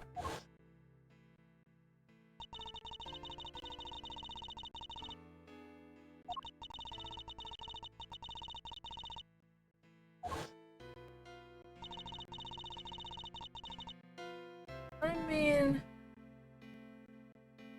He's a deplorable man, I will say that. Perhaps it was for his suppression of the kidnapping. Or perhaps it was because she thought he was one of the kidnappers.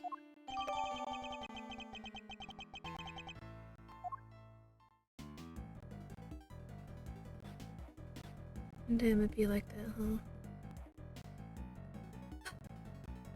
This is where corruption gets you. Things never ever stay buried forever.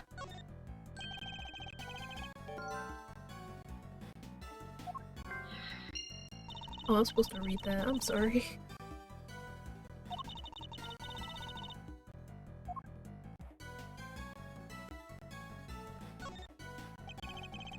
So the victim was carrying a camera.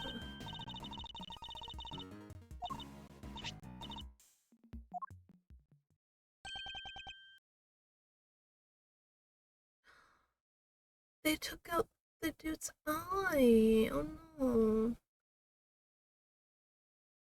Okay, so maybe. Wait. I'm trying to think of like. It looks like somebody clawed out the eye. Was it one of the kids? That looks like the left hand, actually. Yeah, it kinda looks like the left hand. That's. And somebody's pointing a gun at him. This must be what Mr. Aldown witnessed. Yes, I imagine they were trying to conceal their identity. But if Agent Long's father's theory was correct, the person wearing that trench coat is Warden the guard. But with all that hair she has, I don't think it'd be possible to hide all of it, no? With just that little hat.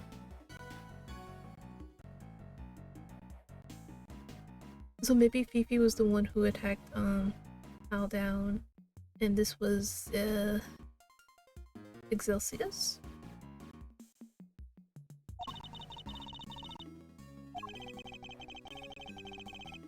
He probably wasn't able to take any more before he was attacked.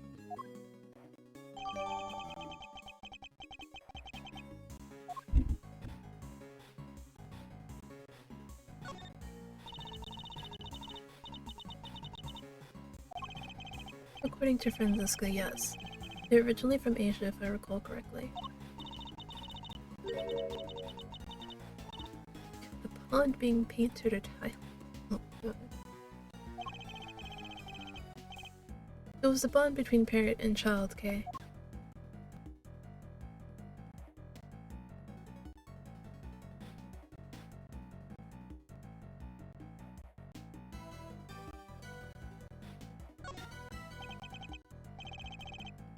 Freelance journalist.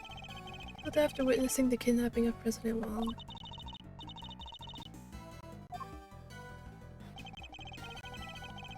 It's even worse than the actual crime scene photos. That's a lot of blood. It seems mostly to have come from the back of his head. As you can see, that area is completely gagged.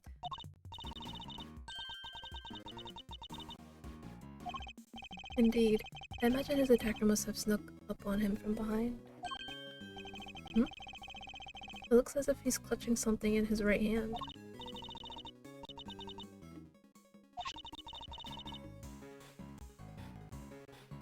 Oh. Oh, so see, I knew it.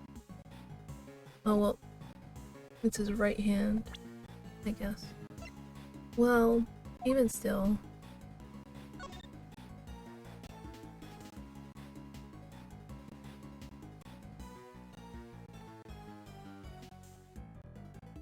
Wait, is this snowman by the entrance?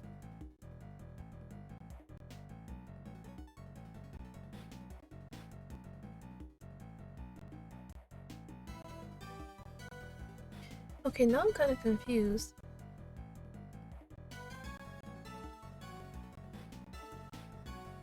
When and how did he get that button?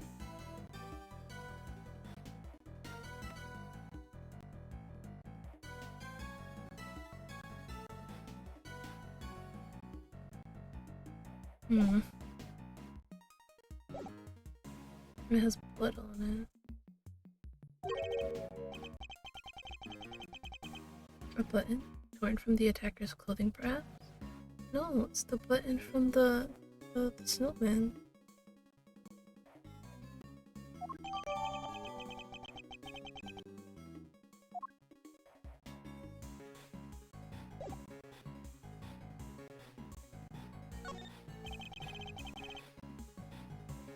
These footprints.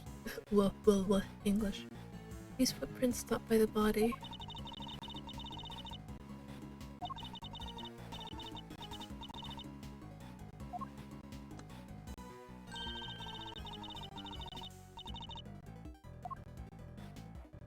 Okay.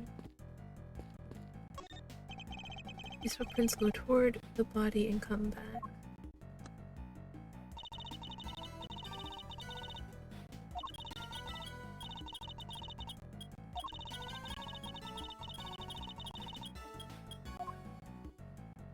Okay. That poor snowman.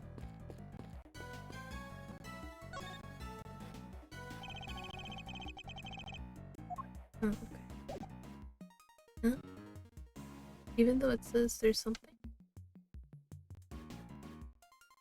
Let's see if we have anything in here.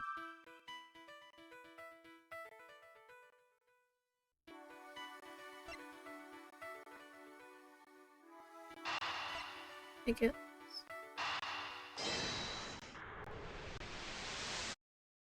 No.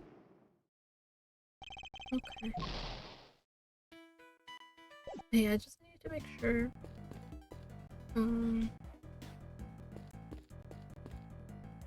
Suppose we yap with people?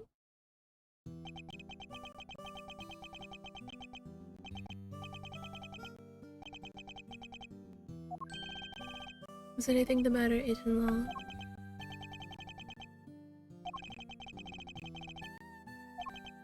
Indeed. You have Chairman Winter to thank for that, it seems.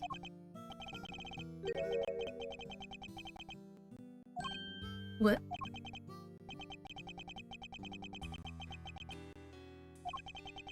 Appears to be lost in his efforts to remember. Perhaps I should leave him alone for now.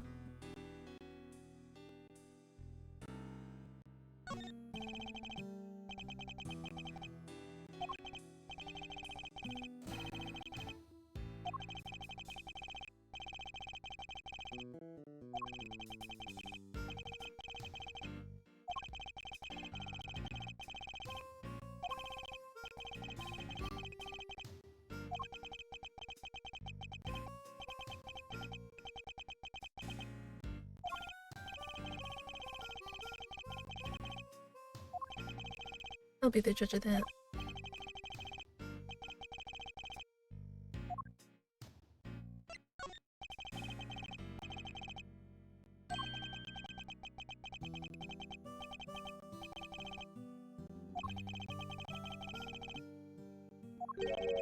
He became obsessed, in other words. Hardly the best state of mind in which to undertake an inquiry.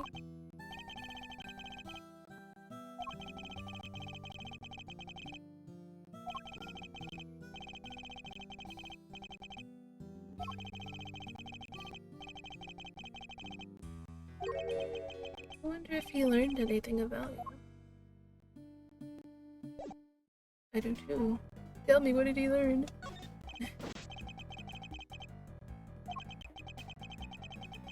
Oh.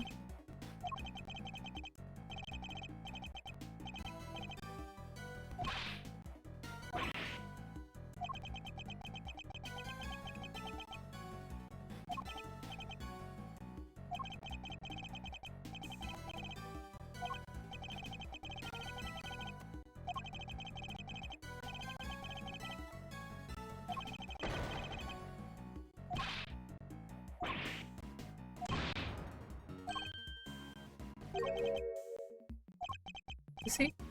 Right?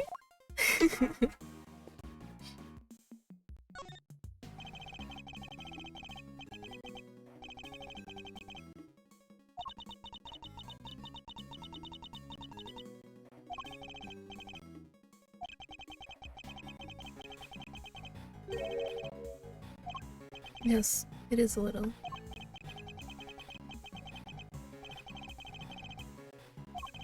Where indeed? I'd very much like to know that myself.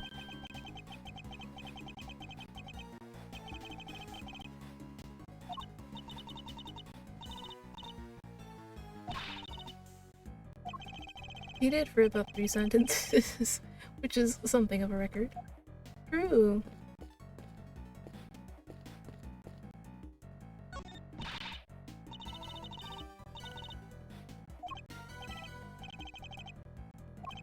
What's the matter, detective?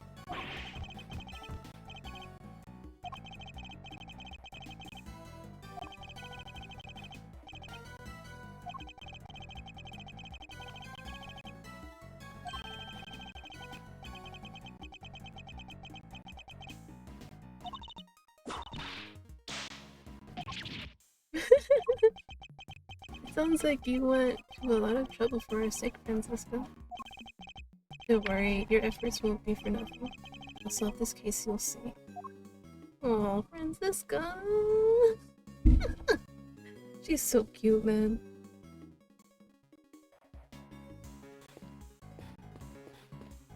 Alright, let's go talk to the family.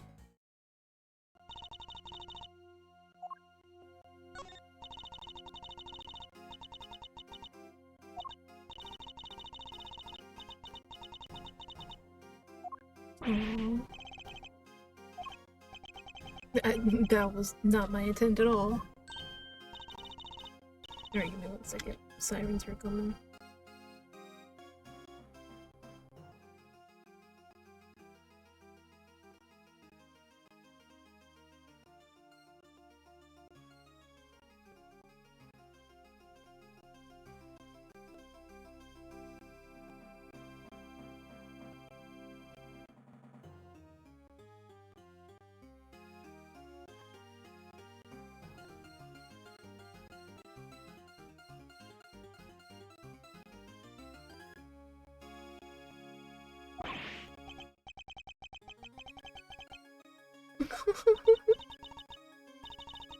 Oh my god. I love their family relationship. It's cute.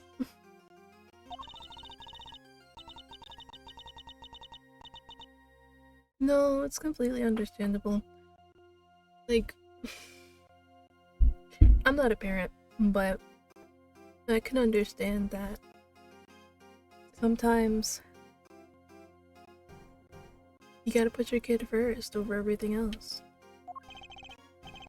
Gavel, I don't presume to know the goddess of justice as well as you do. But she was a mother, was she not? Of other gods and goddesses? Fair judgment requires personal circumstances to be taken into account. I'm sure she would understand. Perhaps your beloved goddess is more merciful than you give her credit for.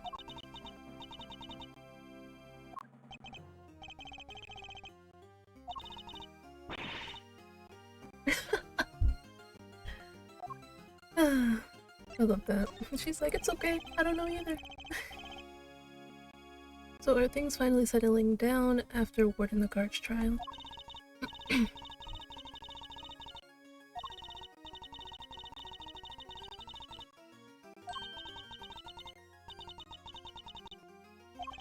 Indeed, he simply had some growing to do. But then, don't we all? Kay included.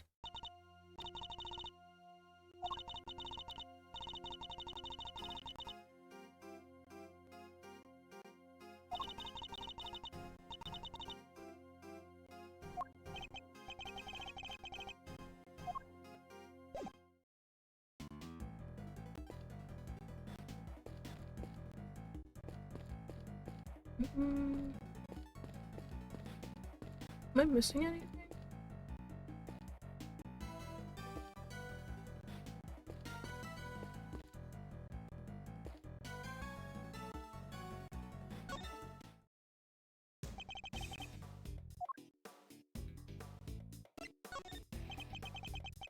What can you tell us about the time between when you were kidnapped and when you were found?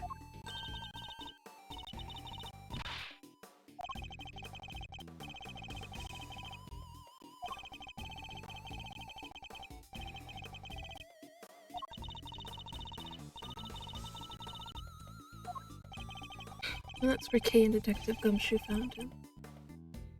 They really saved the day there.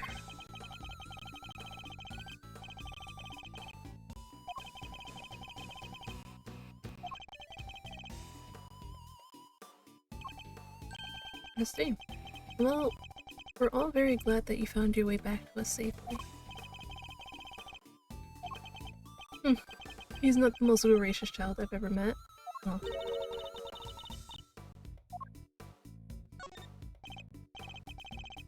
Sean, I wonder if you could tell us a little more about the circumstances surrounding your kidnapping.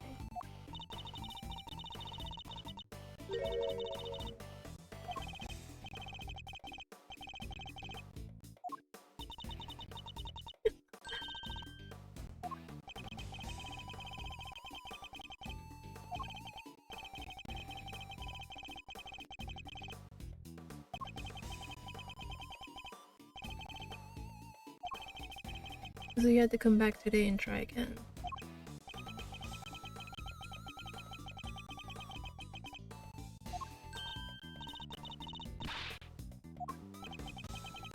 The fact that she was drugged with it too doesn't seem to bother her.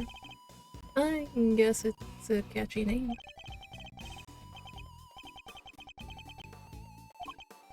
I see. Thank you. That's very helpful.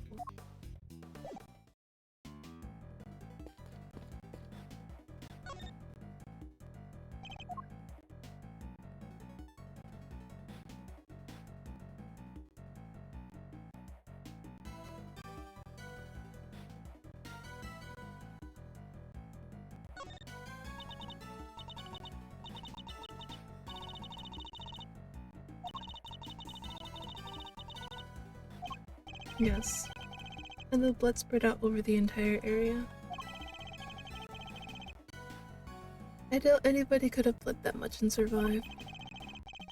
Anyway, this certainly seems to confirm what the autopsy report suggests. I guess that's what I missed.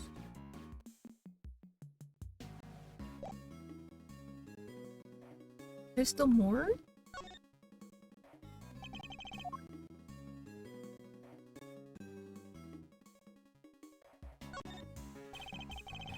Footprints were a key part of this case.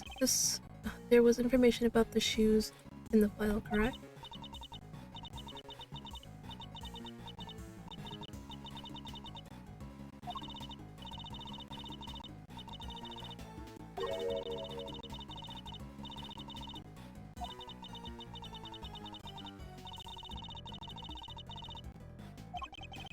Here I thought it was going to be a plain old investigation report.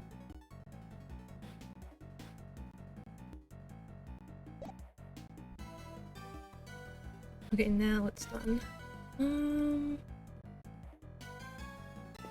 Now, what am I supposed to look at?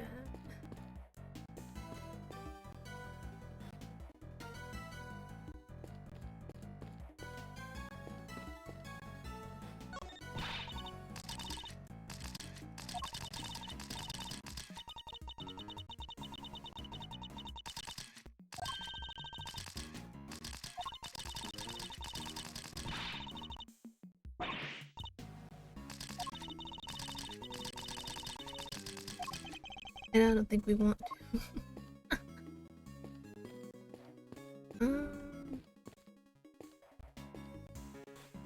I don't have anything to put together yet. And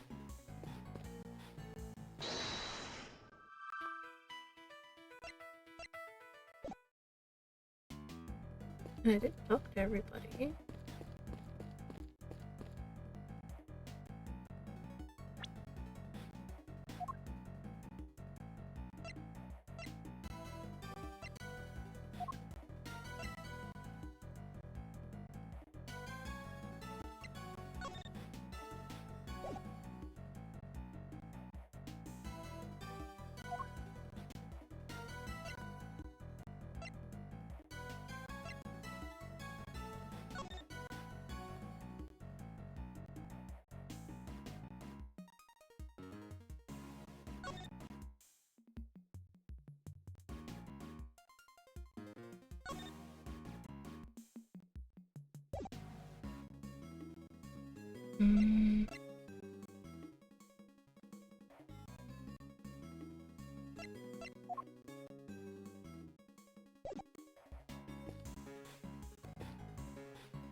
It's not like I can go to another part either.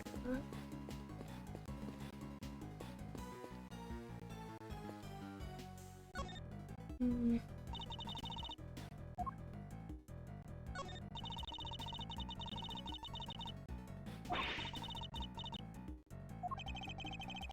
And that the SS5 incident took place there 12 years ago.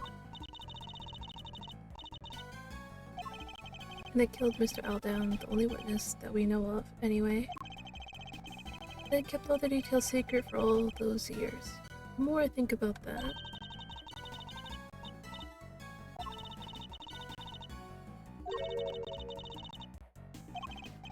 guard winner President Wong. And I think that over all the cases we've been involved with recently, it's true. Can't help but think they're all connected.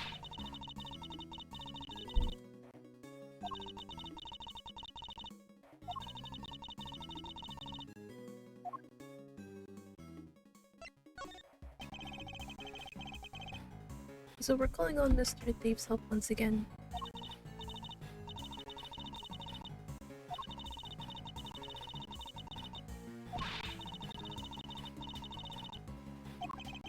And we can examine and interact with everything in the simulation as if it were really there, correct?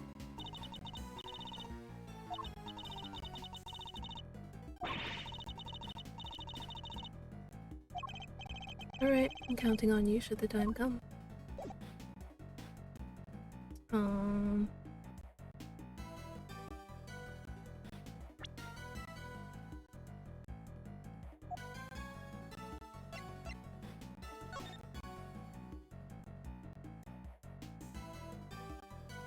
The only thing that'd be different is like the snowman.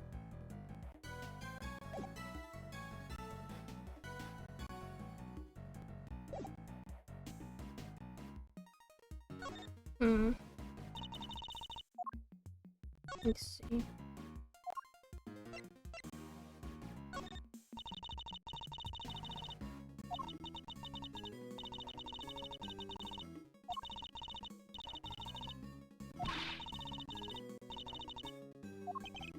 As will I. I hope I can call on you to refer to the case notes for me from time to time. I don't think we'll need the feeling, thank you. Just the facts will suffice. Okay, I guess nothing there.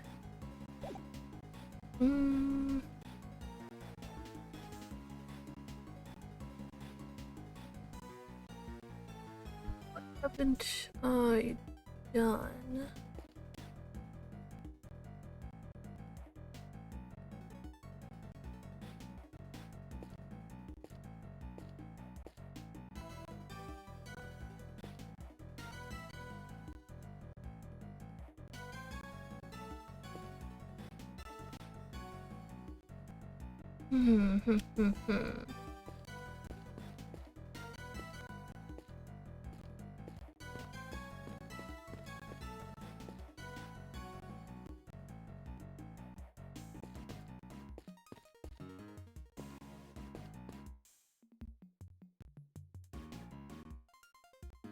But I didn't look.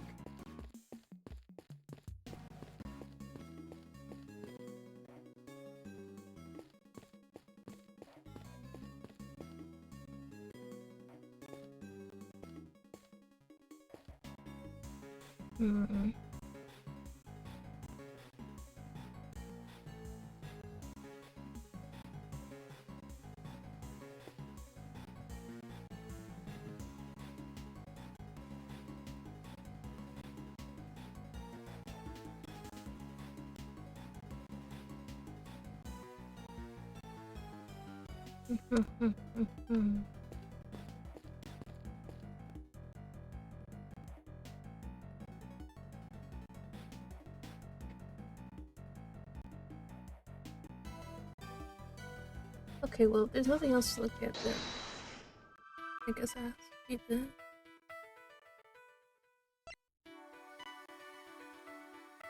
Well, it says it wasn't these two. I know. This seems like a wild guess. Oh, Jesus, what? I mean, hey. If they say it's right, it's right. I'm not gonna argue. So that's what our monstrous hoof prints really were.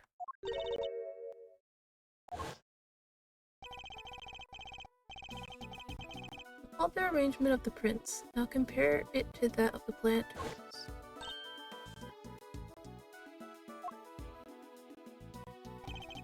That's right. I believe the footprints are located exactly where our planters once stood.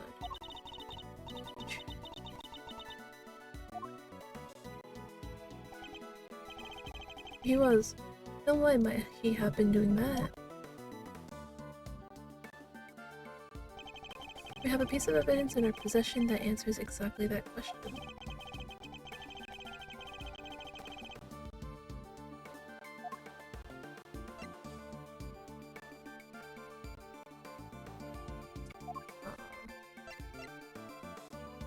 Take that!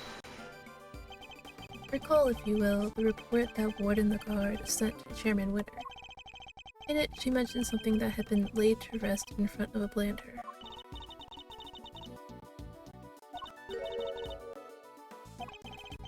Because the report didn't specify which of the planters she meant.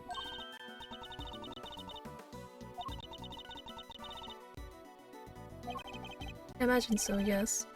Poor Chairman Winter.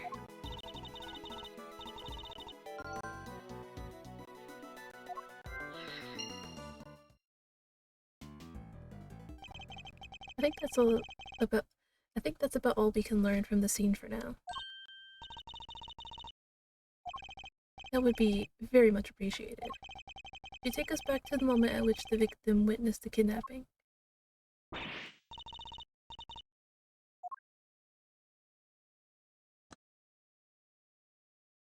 Okay, I literally had no idea it was the footprints and the planters.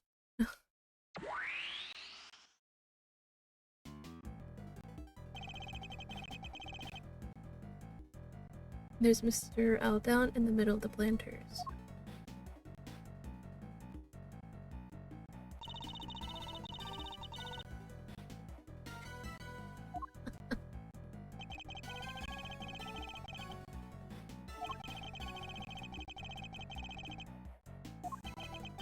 And how he wound up suspecting Fifi Lagarde. She was the one running the orphanage at the time.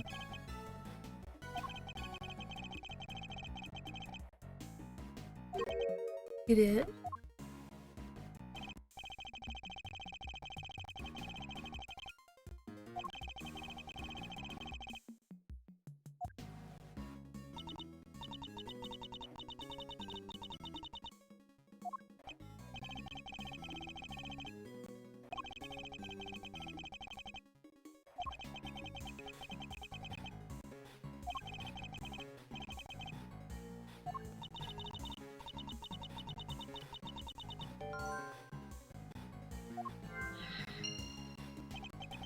Your father was convinced that Lagarde was the culprit, correct? And you say he was a gifted and thorough investigator. And he must have had more to support his theory than just Mr. Aldown's message, surely?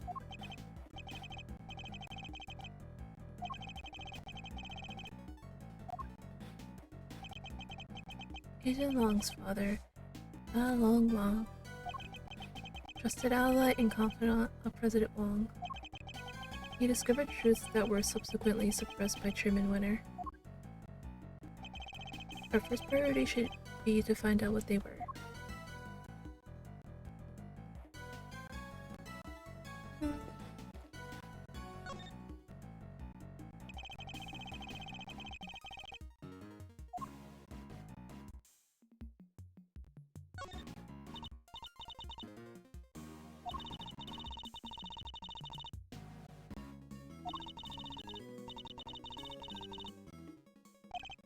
Indeed, it still looked reasonably healthy at this point. Although not entirely. I can see one thing that's missing.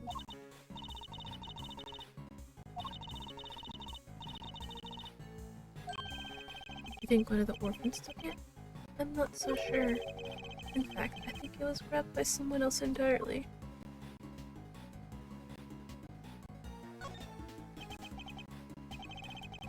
Asian Wong. He was president of Long Fa even back then. Indeed. And the situation being what it is, his facial expression is somewhat distorted. We don't know that yet, but depending on how our investigation progresses, we may find out soon enough. The president's kidnapper. Should see if we can judge anything based on their appearance.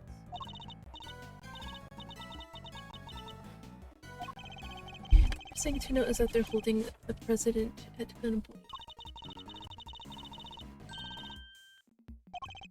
Their coat and hat completely cover their face, so unfortunately we can't identify them that way.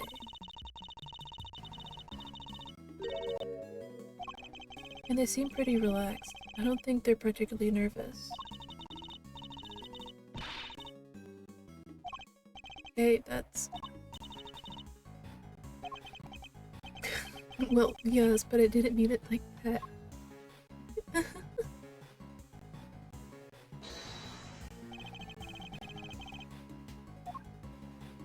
Button! Eureka! The snowman is missing a certain something, wouldn't you say?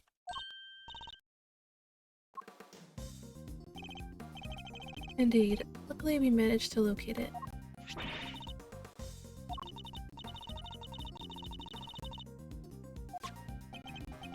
And if we suppose that the button was indeed the snowman's missing eye, that presents something of a contradiction.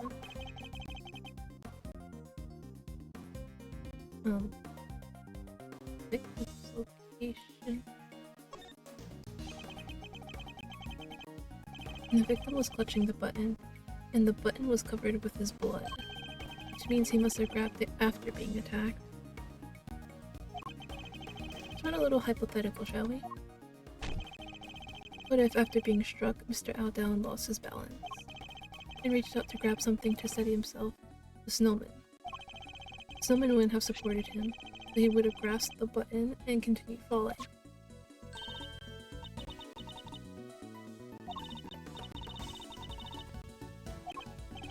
I am. Within arm's reach, to be precise. And he's currently nowhere near that close.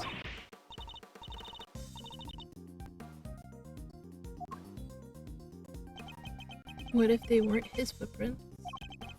I think we need to look at all the prints again.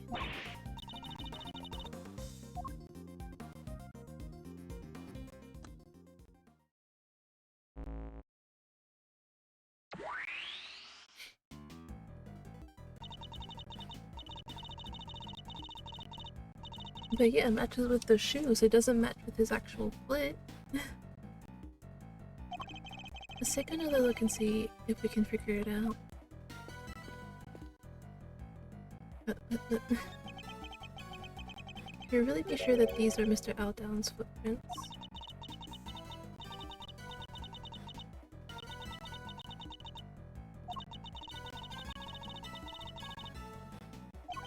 But as we've established, when he was attacked, he fell and grabbed the button from the snowman.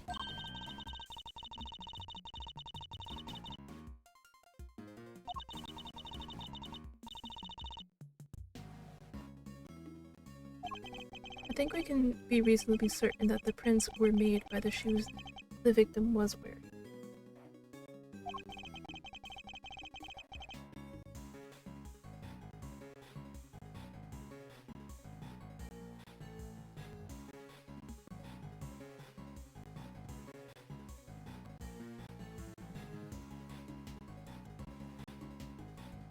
Can we be certain they were actually the victim's shoes?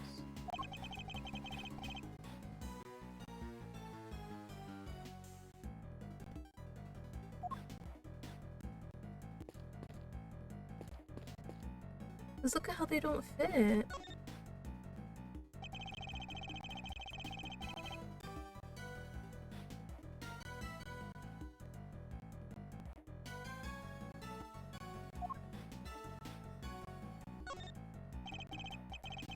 These shoes, as the case file says, they match the foot, but... Huh, these aren't the victim's shoes. I'm sure of it. Look how big they are! barely cover his foot. I mean, not cover, you know what I mean. Look at how the laces are tied.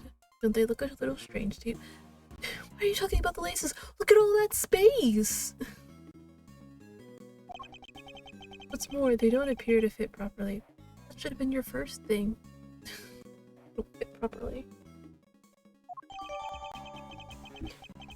Alright, let me take a little short break though. Gotta... What's the word? Wet my throat, I guess.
Okay, I'm good now.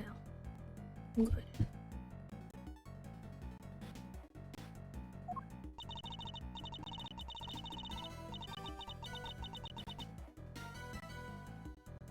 So think of it like, dang it, if only we could like go out. So, Meltdown probably came from the orphanage, walked over, well, took the picture from back there, walked over to the snowman, got hit, grabbed the button, and then whoever was wearing the size 12 shoes picked him up, went over, dropped him, exchanged shoes from where, you know, the fire started, because, you know, obviously footprints wouldn't be tracked there because there's no snow, and then left in his shoes. That's literally what happened. Jesus. But they didn't actually belong to him. No, I don't think so. They're too small.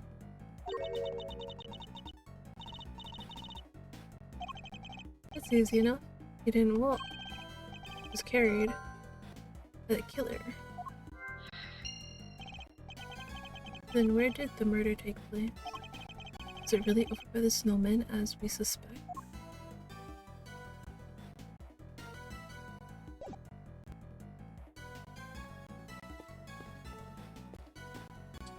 How do we... How do...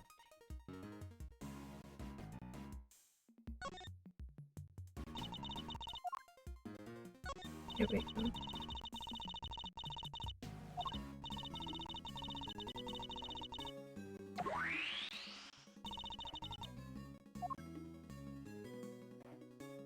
Yeah, because, like, if he was here, and they were doing their stuff there, right? He was hit. And then we took him, walked this way, and then left in his shoe. Mr. Aldown took his picture of the president's kidnapping from here. By which point his killer must have already been approaching from behind.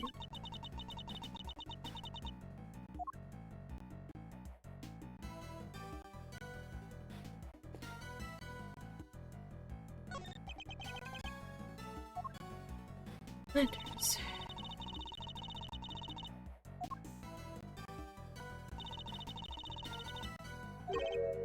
Yes, lanterns arranged in a very particular pattern.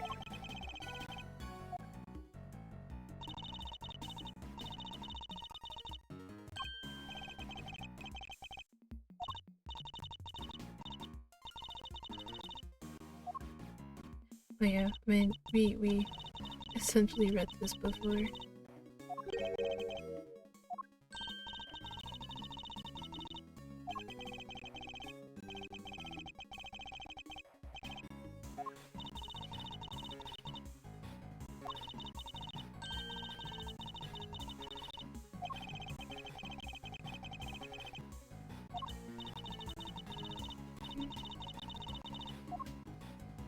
Yeah, we essentially read that already.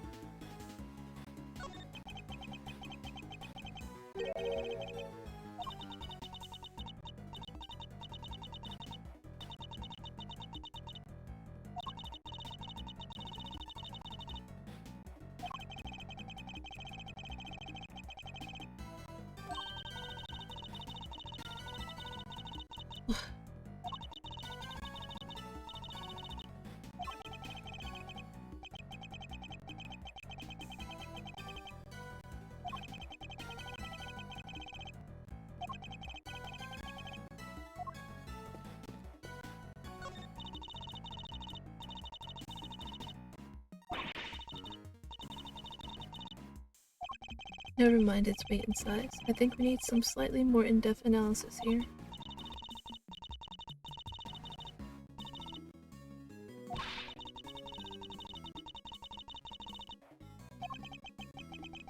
Perhaps if we could keep things a little less subjective, okay?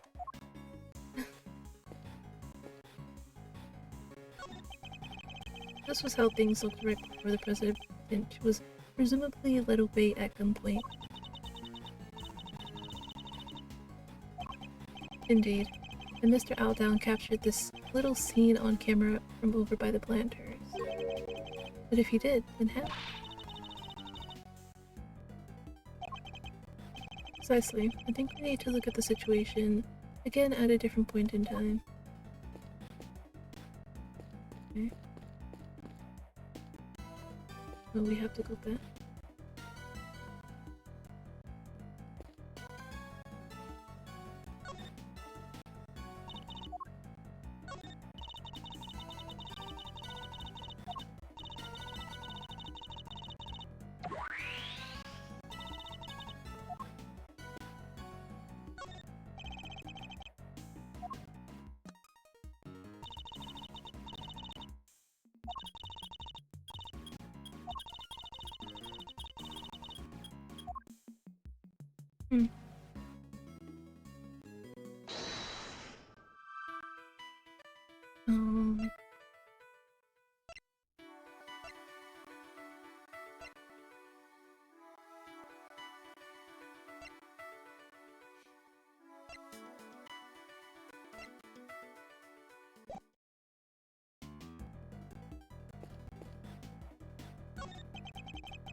I think Mr. Aldown's body was moved.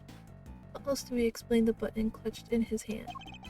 And that would suggest that he was killed somewhere near the snowman. Better take a closer look.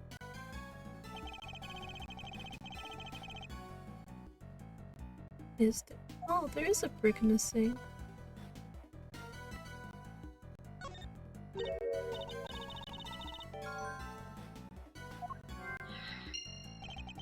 The rest of the brickwork looks fine. Strange that it's just this one that's missing.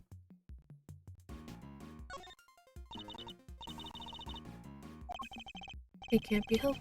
Snow and ice eventually melt. That's just how it is.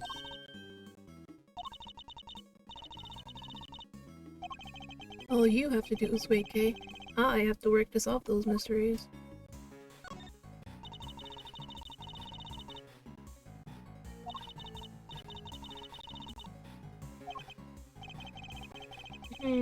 They grow fainter as they get closer to the orphanage gate. Be that as it may, it certainly doesn't help in matching the prints up with the name and face. Okay. Anything else to check out? There are planters outside the orphanage gates, too. Indeed, a little frigid, but tasteful nonetheless, even if this is a simulation.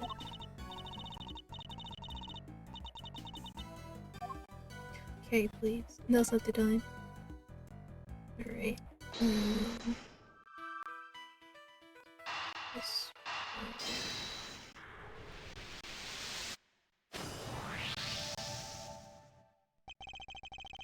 It seems quite likely that the missing brick was the one used in the murder, wouldn't you say?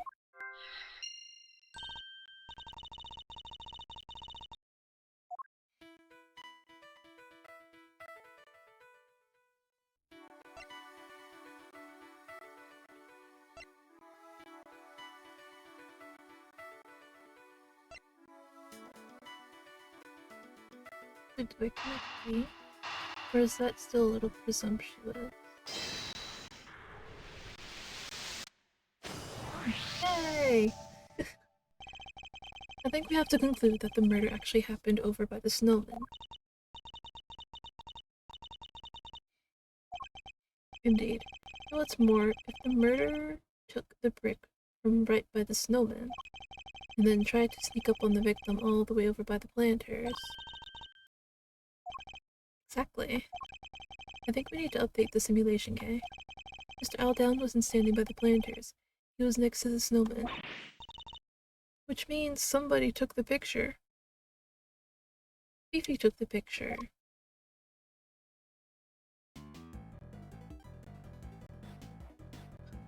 This is all kinds of wrong. What is this?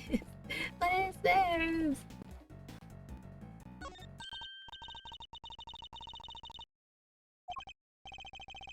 Indeed, everybody who was present is in exactly the same spot. One of the pieces of evidence on which we base our simulation must be the source of the problem. What if one of them was fake somehow? Sure. Take that! Can we really be certain that this picture was taken by Mr. Aldown? We know that whoever killed him moved his body, but why would they have done that? What if they wanted to make it seem like he saw something he didn't? They have the president at gunpoint. They could easily have forced him to pose for the picture. Would have had no choice but to comply.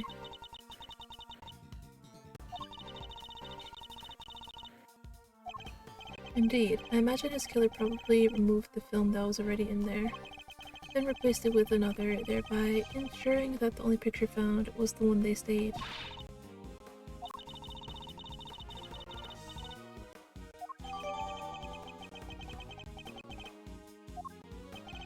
And there you have it. The picture doesn't show what Mr. Aldown saw at all. It seems highly likely that it was simply staged to make us believe that was the case. Luckily, the photograph isn't the only piece of evidence we can use to try and figure that out. He did. I think we should listen back to it one more time, don't you?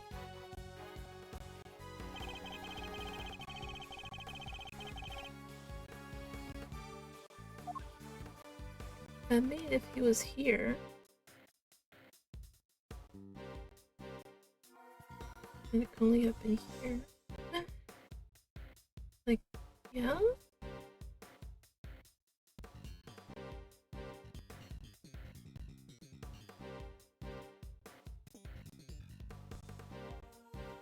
Take that!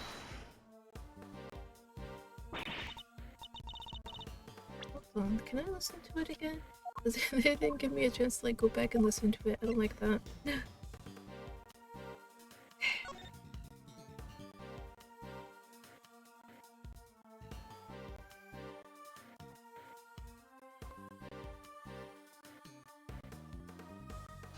Damn it, the light's out so I can't quite see.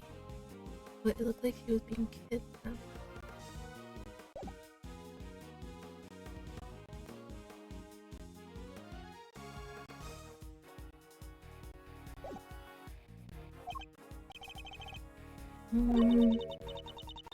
So it looks like the light's out.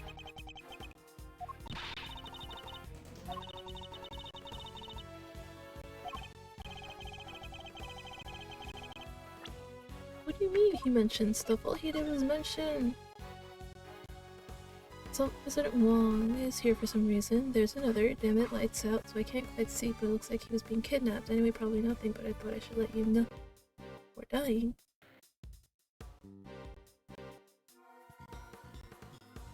That tells me absolutely nothing. What do you mean?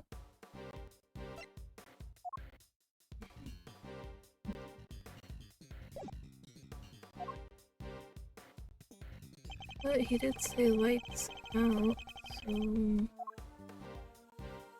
Here? Take that! Okay. Right area, wrong spot. I call this statement from Mr. Aldown's voicemail. Damn it, the light's out. 2 of the lights here in the yard are broken.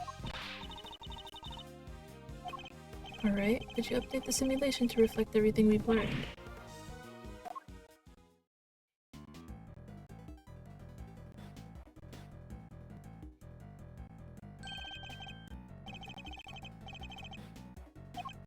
Yes, which would certainly have strengthened...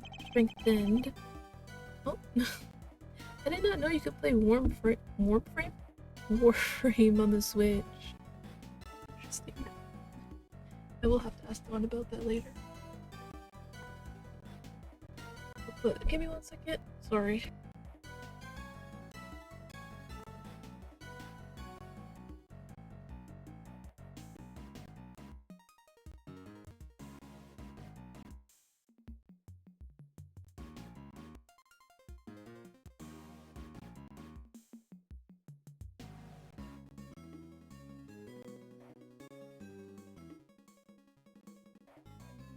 Having allergies sucks.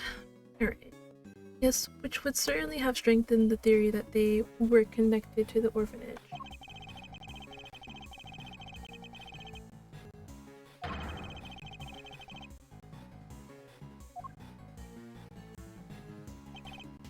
Oh, that certainly changes what this particular part of the simulation tells us.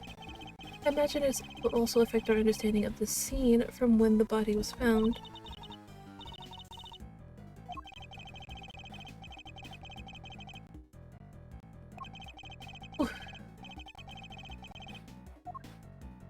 I'll give it a try later. What do you mean later? We need it now.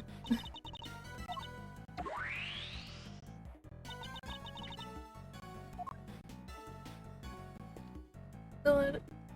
Fell down.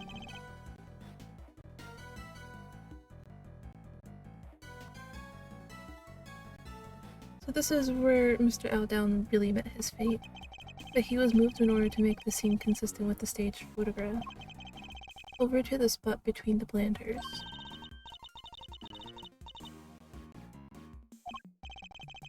Yes, I think that tells us something important. That they were left by whoever carried him over there.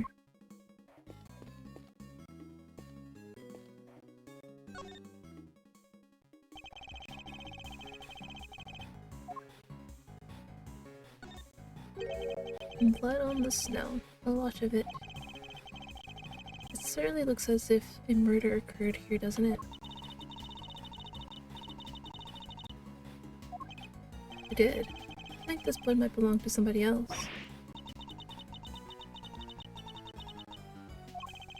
Did I remind you that the case was overseen by Chairman Winter? A man would have no scruples about altering the official record over something this small. He was unable to. Think about it. He knew that this was where the police would find Mr. Outdown's body. And he knew that the police would have certain scientific methods at their disposal to look for clues.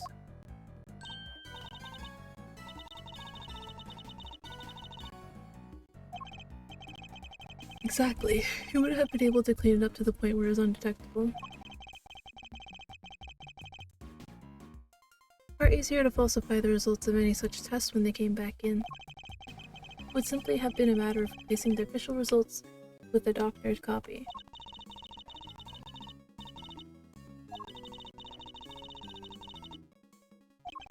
It does. And if they were, which seems entirely believable, it suggests that whoever's blood this is wasn't dry yet when Mr. Aldown's body was placed here.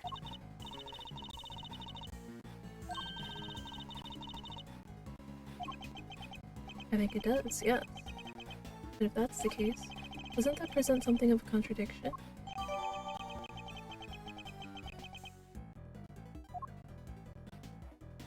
It does?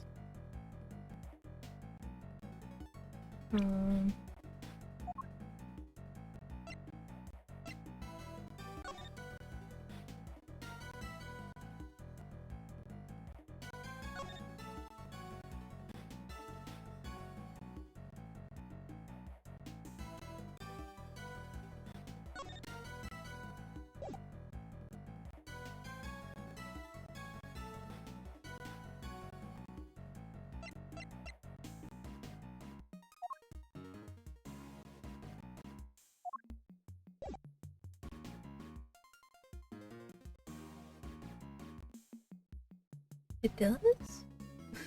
Wait, what's the contradiction? I think I missed it somehow. Oh my god, I've gone big dumb mode.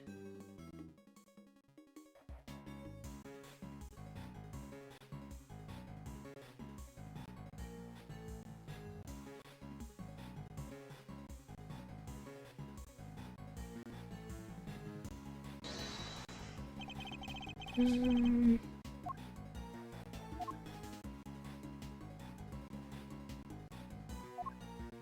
me look everything over.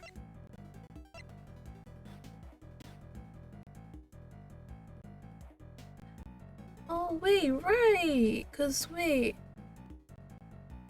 they said the kid did it the evening before the incident.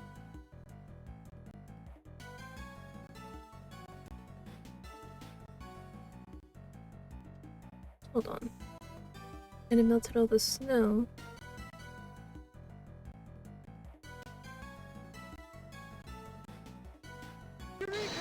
Something's fishy. I don't know what it is, but something's fishy. There's a clear contradiction here. Blood is clearly cut off where the snow was melted by the fire. Right, right. They said it was before the incident. So if it was melted before the incident, then the blood shouldn't be cut off. Ah, okay. I got it now. Which means that the blood in question was spilt before the fire was started. If we choose to believe the case file, yes. But if the fire was actually set after what happened here, then why isn't there a witness statement? Because that would have challenged Chairman Winter's version of events.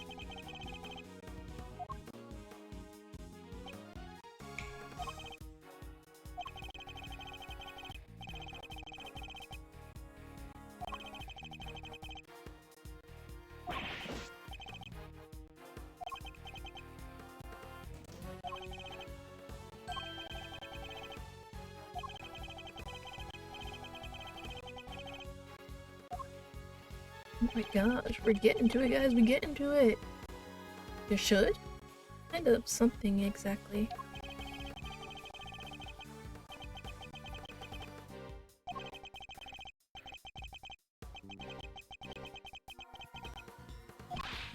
What? Possibly a child from the orphanage. Possibly even the child who set the fire.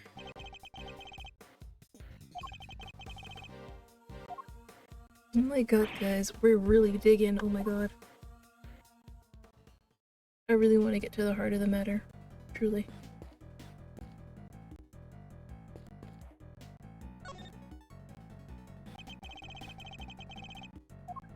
Okay, damn, I'm sorry, Edgeworth.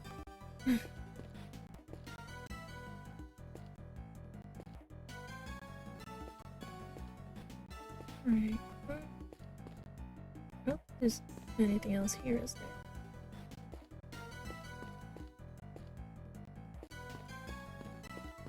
I mean, nothing other than to wait for him to get back.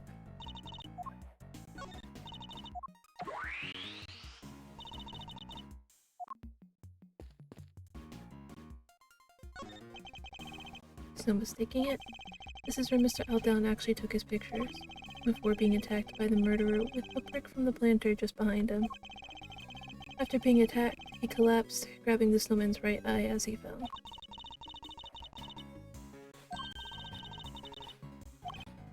Indeed, we should examine the area where we previously thought it fell to.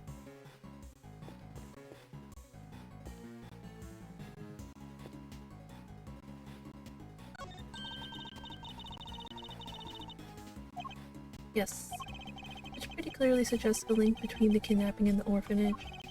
You can see why so much trouble was taken to suggest that it happened elsewhere.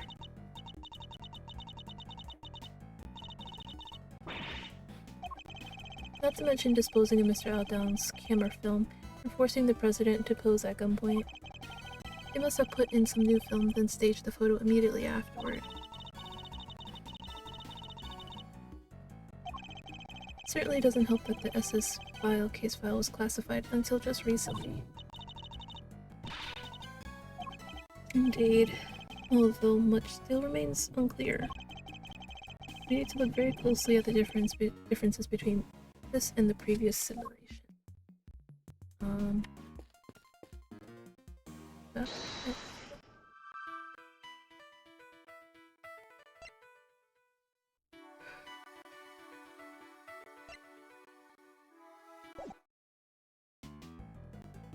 I don't know if I have to connect that. Seems like the only thing, right?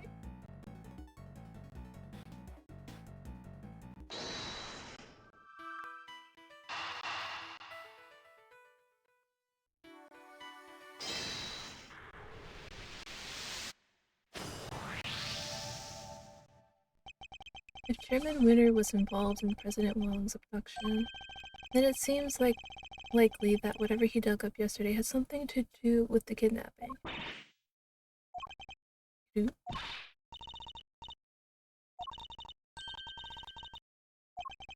The ransom money? $100 million is an awful lot of cash. Burying it would have been a good way to keep it hidden until the heat died down. It certainly seems like a possibility.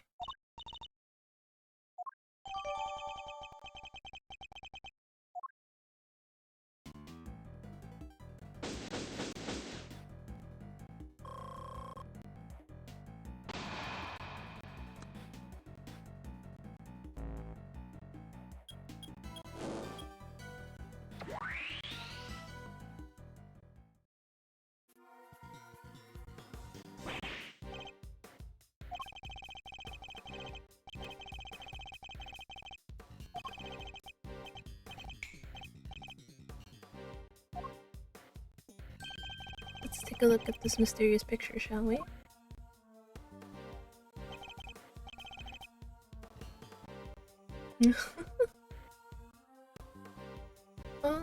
Oh, it's, Canis.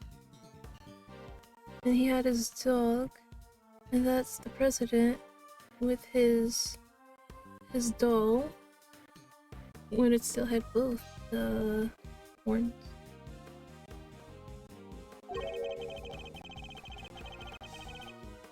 this be a depiction of something that happened on the night of the incident?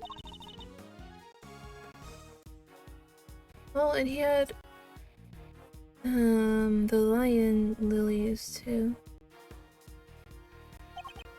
Yes, and I'm willing to bet it's the work of a child who set the fire.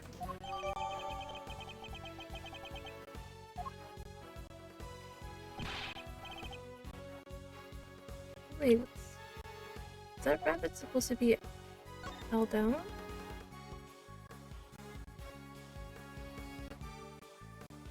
Seems like it, actually.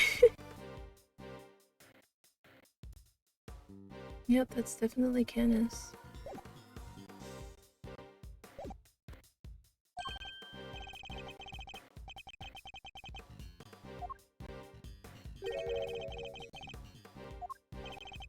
I imagine he acquired it at some point during his investigation. Although I have no idea why he would have chosen to keep it to himself. Did we see the case file for the fire too?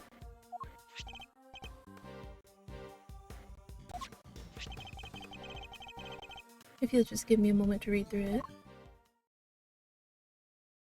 It seems the boy who started the fire snuck out of bed on the evening of the incident. And then disappeared several days later.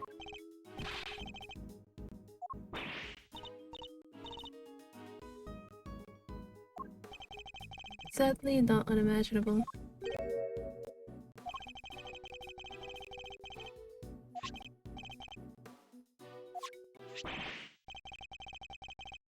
And that's... But what's it doing in that case file?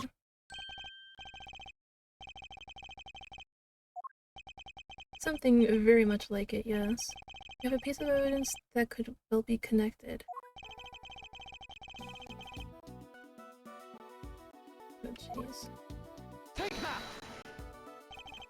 I don't know what it was doing in evidence for that case, but it looks like that might be the missing horn from this soft toy. You seen it before?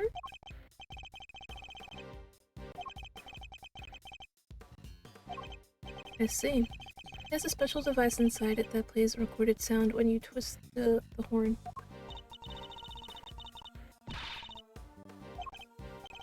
You never know. The toy itself should still be up on the 51st floor.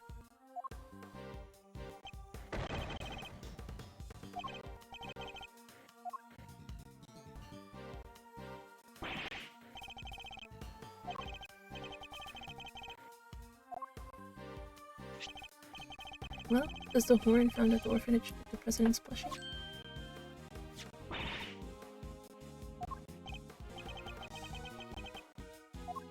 Well, you gotta twist it. Emily?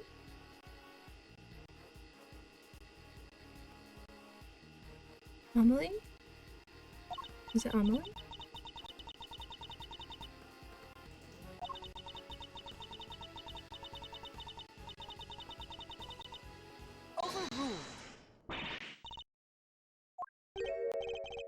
What's gone into Judge Cabello?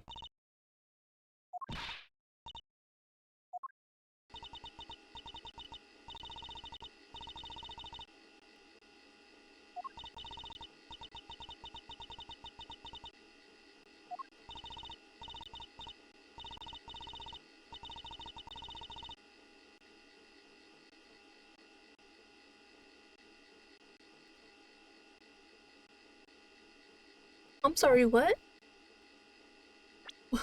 Whoa, whoa, whoa, whoa, whoa, whoa, whoa, whoa, whoa, whoa, back.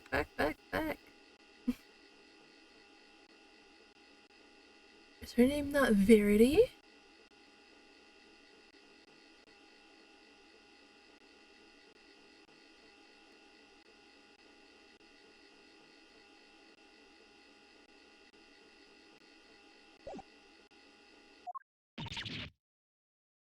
Exposed.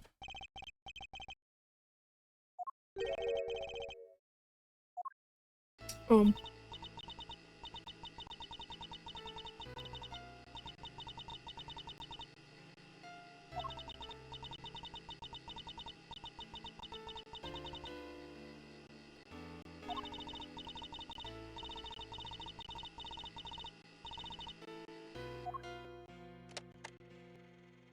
Alright,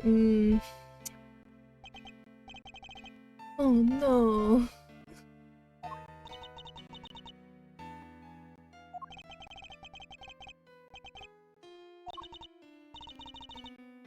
Oh, okay.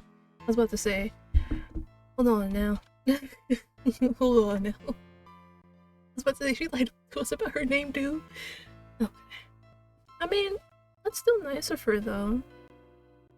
To take the kid in. That's nice of her.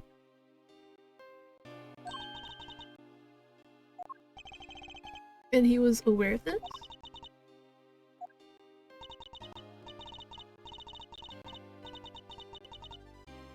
Yeah. Okay, that makes more sense. Cause like, not a lot of people would adopt a friend's child. Like maybe if you're like really like the bestest of friends probably, but like if you were just like friends, maybe even like good friends, you probably wouldn't. Because usually it's more likely people are to contact family first before anything else. Like you'd really have to like step up there and be like, I want to take this kid in and not send them to their family. Unless you have like proof that like them going to their family is going to be absolutely detrimental. But there are also like places that don't care. Like, you know what I'm saying? Like, I'm pretty sure, I don't know where it was, but it's like even if like the family is like awful, they'll probably still send the child to go live with the family because they're family, you know? And they believe that, you know, families should be together, even if the family is not good for them. Really? She looked just like you?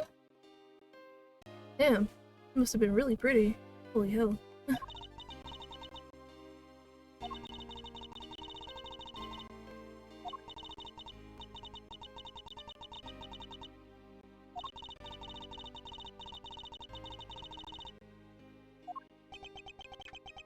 Damn.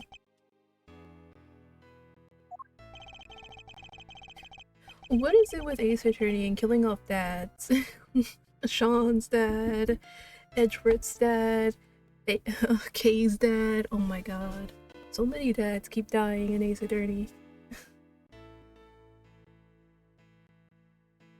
Well, I guess in Athena's case, it was her mom, but... 3 dads? I mean, I'm pretty sure there's more dads, but... Damn. Ace Attorney kinda like Disney, they just love killing off parents. That's quite a lot to learn from a recording made on a seemingly innocent toy. I guess Sean's mother must have recorded the message and then sent the plushie to the president.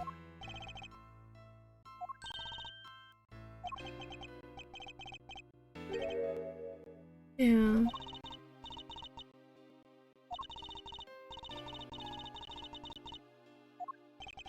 Makes sense. That line of work might well have brought her into contact with the president. She did, but only after she returned. After she quit the diplomatic service. She always loved helping others. The orphanage was perfect for her.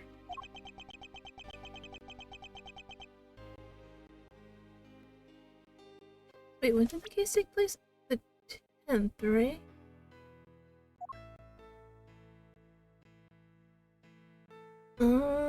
I see. Hold on. So she said she's gonna be there on the 9th. And so he probably came to come see her, but obviously couldn't on the 9th because, again, he has to fly in, it's gonna take hours. By the time he finally got in and came here, it was already February 10th. So yeah, that's probably what happened. He probably did try to come see her, but stuff got all topsy-turvy, and yeah, kidnapping happened. That's probably what happened.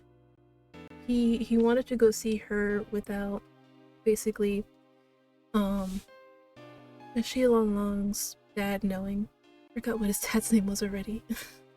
But yeah, he probably didn't want him or his bodyguards to know that he had a secret wife and child. So he probably went alone, and that's how this whole situation ended up. Interesting. Never back.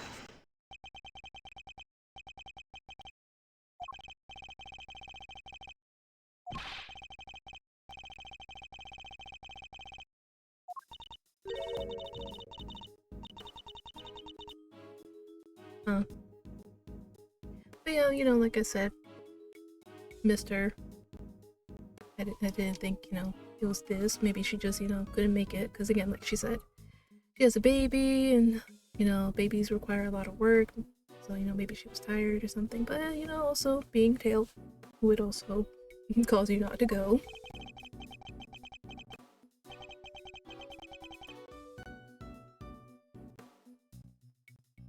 Man, all this man wanted to do was see his wife and kid.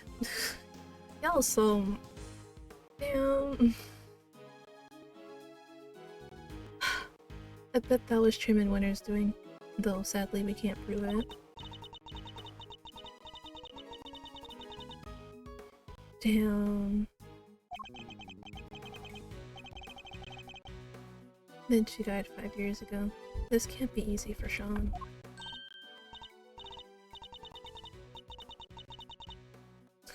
Listen, he's 13. He can be present for stuff like this.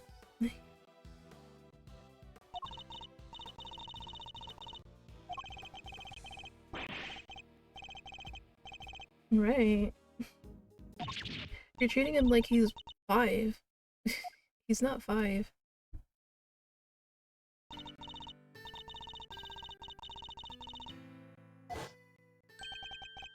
That's it. That was the big secret.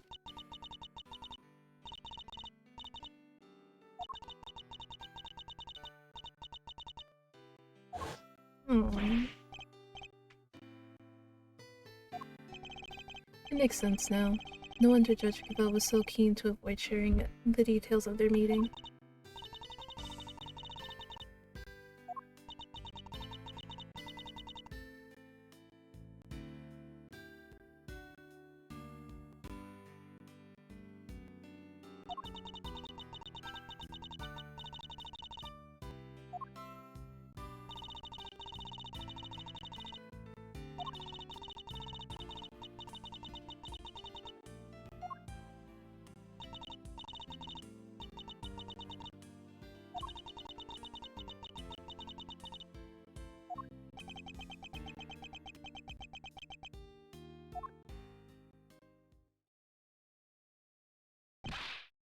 Dang, that poor kid.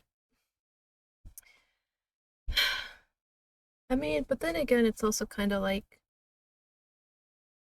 you can't really miss something that you never really had. Like, sure, you can be like, huh, I wonder what it'd be like and be sad about it, but you can't really, like, miss it in the same way if, like, you actually had, you know, one present in your life and they were just gone, you know? It's like, it's the same but different.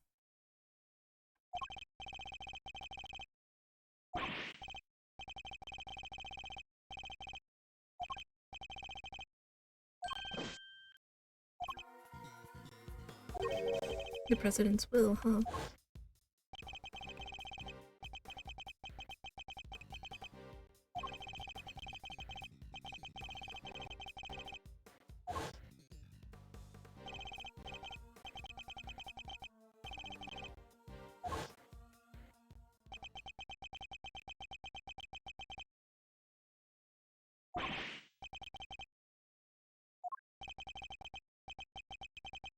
What is it, Agent Long? Does it have anything to do with our current case?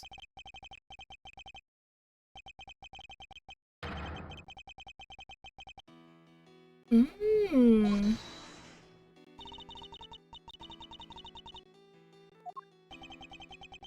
And we're certain that the document is authentic? That President Wong wrote it himself?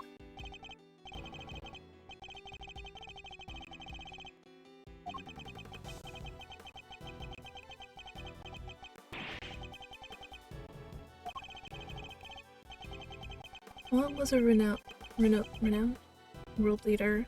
A child nobody knew about would have been sure it was a star, and yet he chose to mention the child in his will nonetheless.